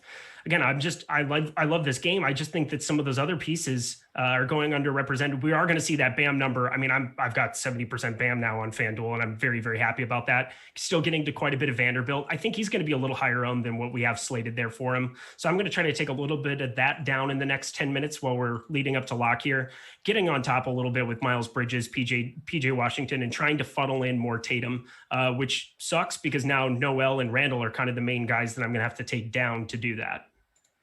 All right. I've got my tiers contest loaded. My other tiers, that's important. I'm downloading because wait for it. I gotta build out a cash lineup. We've got the Fred Van Elite contest that is now the Alec Caruso contest. I got all sorts of stuff going on here. Fortunately, my placeholder lineup does not include anybody from this first game. However, my cash lineup really should have several people from this first game.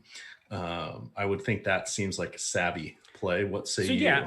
I think this first game is kind of difficult to just write off the way that I normally would. I love to late swap. I love to sit around and click that little swaptimize button over and over again because there's a huge edge to doing it.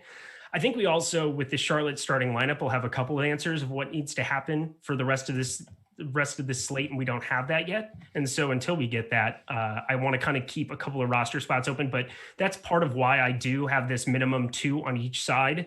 Part of it is just to be able to have roster spots available so that I can make appropriate swaps into certain guys. It elevates my floor for if there's any unexpected news that pops up, which happens all the time now in NBA. We have a bunch of these 5 p.m. locks here on the West Coast. Are you saying you want 2 from each team or just 2 from that game? I'm putting minimum 2 on each side of it just for now. And I'm going to adjust that as we go. I'm hoping to get the Charlotte starting lineup before 5.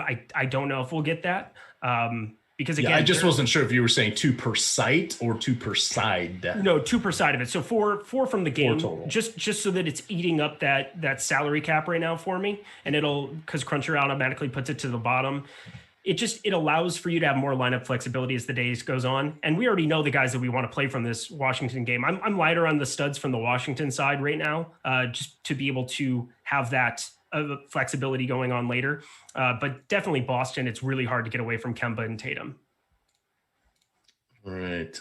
Monk or Bridges, assuming Bridges start. Monk has been playing well, but I don't think he can shoot like 100%. Irrationally well, like he has been for the last however long. The main thing is that the opportunity is there, and that's 3 games in a row. We've, after being a low usage guy, the last 3 games, 24.1, 34.6, and 32.6% usage. It's kind of a different variant of this guy, 20, 29, and 25 actual points. Yeah, we don't expect that to continue, but right now the attempts are just up all around the board. You could do worse than the best game environment on the slate at 4,900 at small forward on Fanduel. Do you think LaMelo Ball is cash worthy on DK? Probably not on DK. I'm not playing DK cash, so I don't want to speak out of turn. But he's a phenomenal play. He's 8,800, and that's still probably, I would say, underpriced for him in this spot without Devontae Graham on the floor without Gordon Hayward on the floor. Eric Gordon at 6K, that feels like it's gross. Don't do it. Dirty DK. Don't do it. Show restraint, young man or old man or whatever you want to be. Let's get rid of Eric Gordon. Remove from my player pool. That might be extreme, but that's where we are. Oof, now it's giving me Kelly Olynyk. I was getting a lot of Kelly Olynyk a second ago. I just capped him. I just said, no, not in my house. Or Buddy Hield. Good God. This is how I end up with Furkan Korkmaz.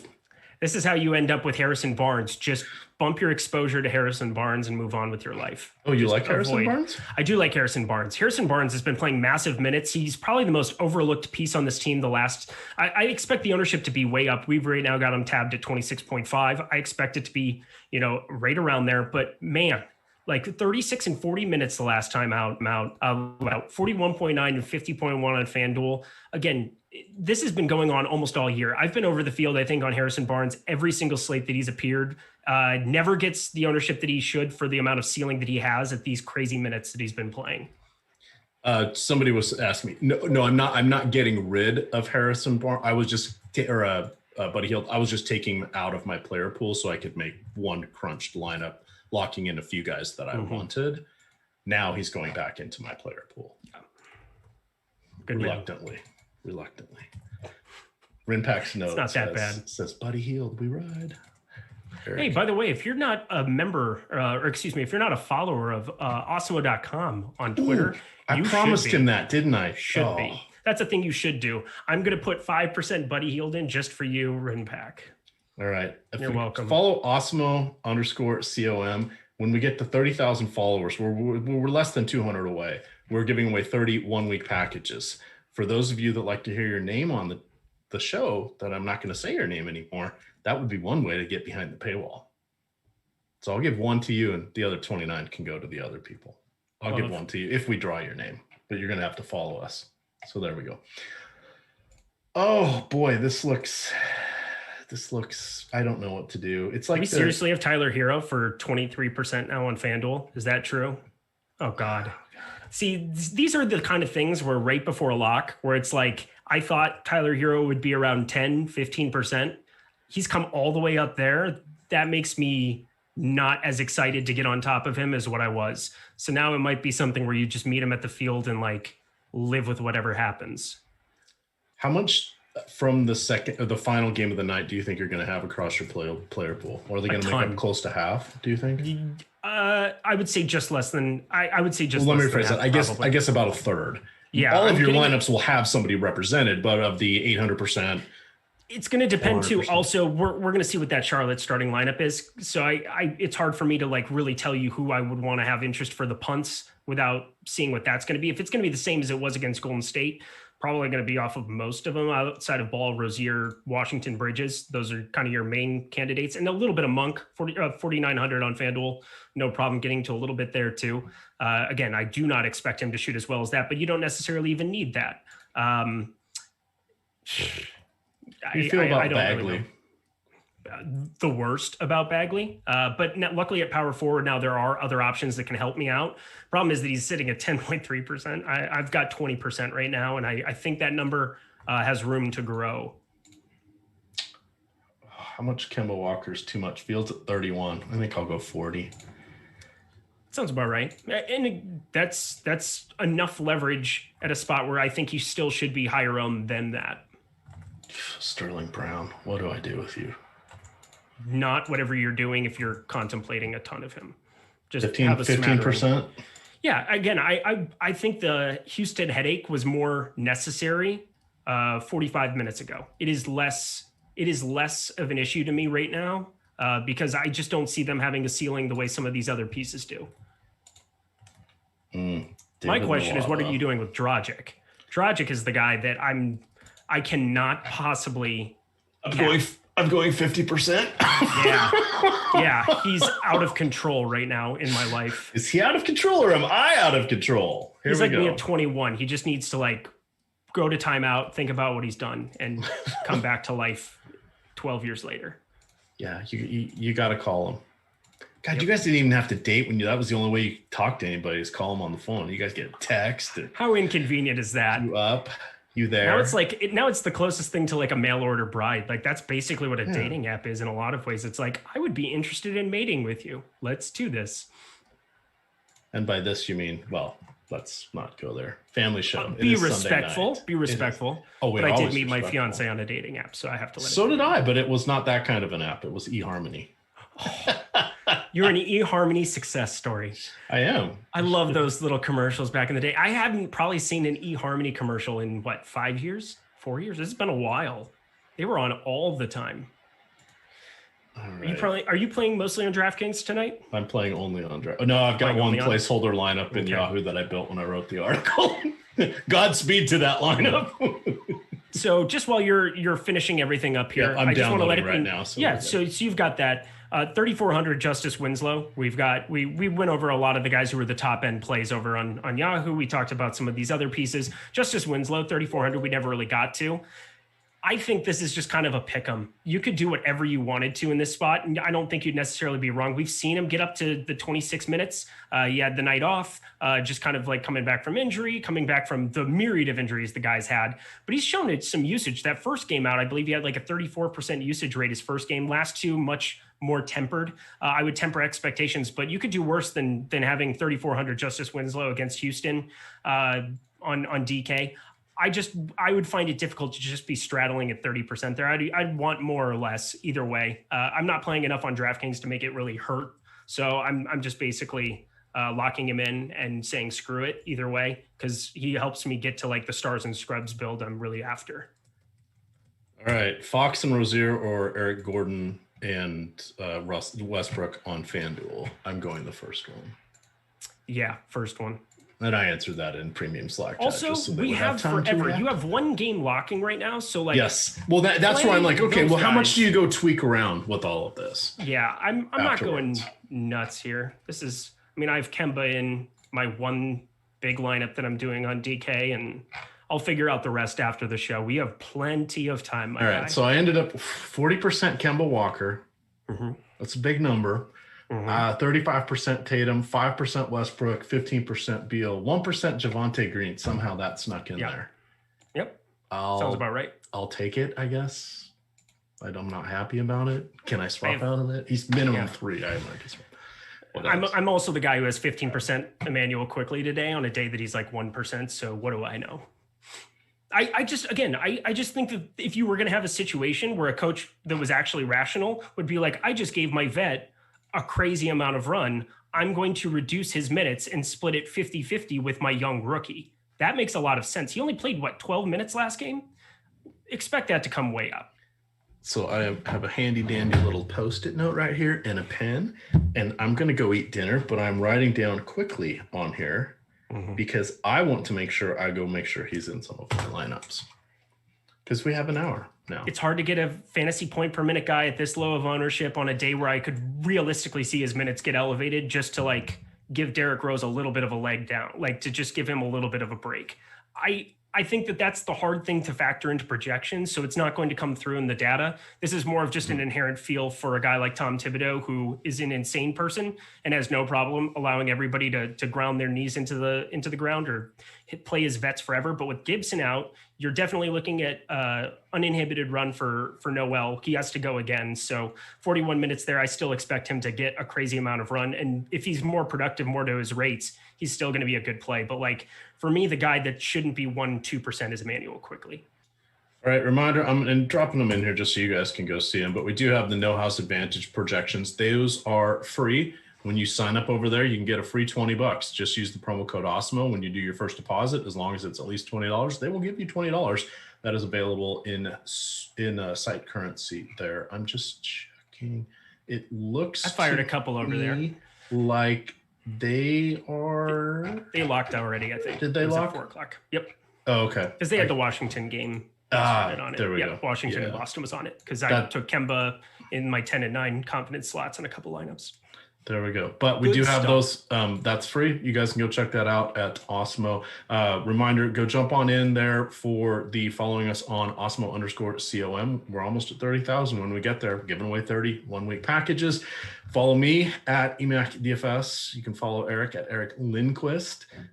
If you follow me, you'll learn how to get into the Fred Van Elite Fan Club contest, giving away more subscriptions there. It's a good time. It's a good time out here in Awesemo land. Guess what we're doing tomorrow? We're starting all over at 6:30 in the morning. You want to know how we feel about putting content out for you? We're on at 6:30 in the morning. What are your other touts doing?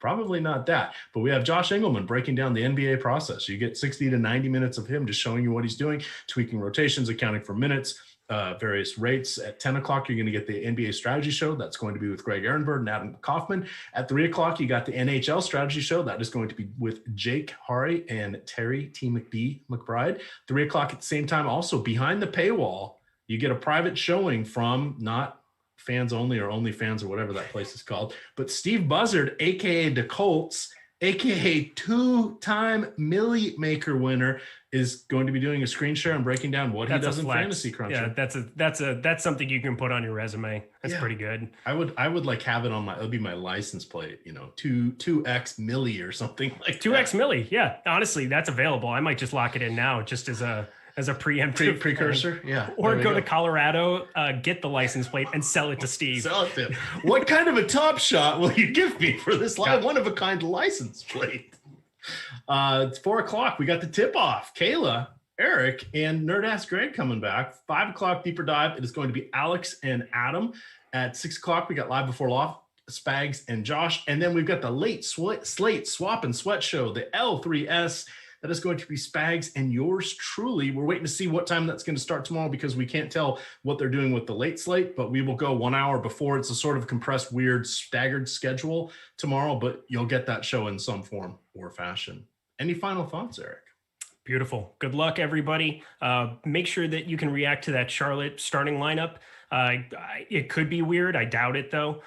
Just make sure that you have exposure to that late night hammer and you do not have any early screenshots because they will not matter. It's going to be wild. With that, gamers, good luck.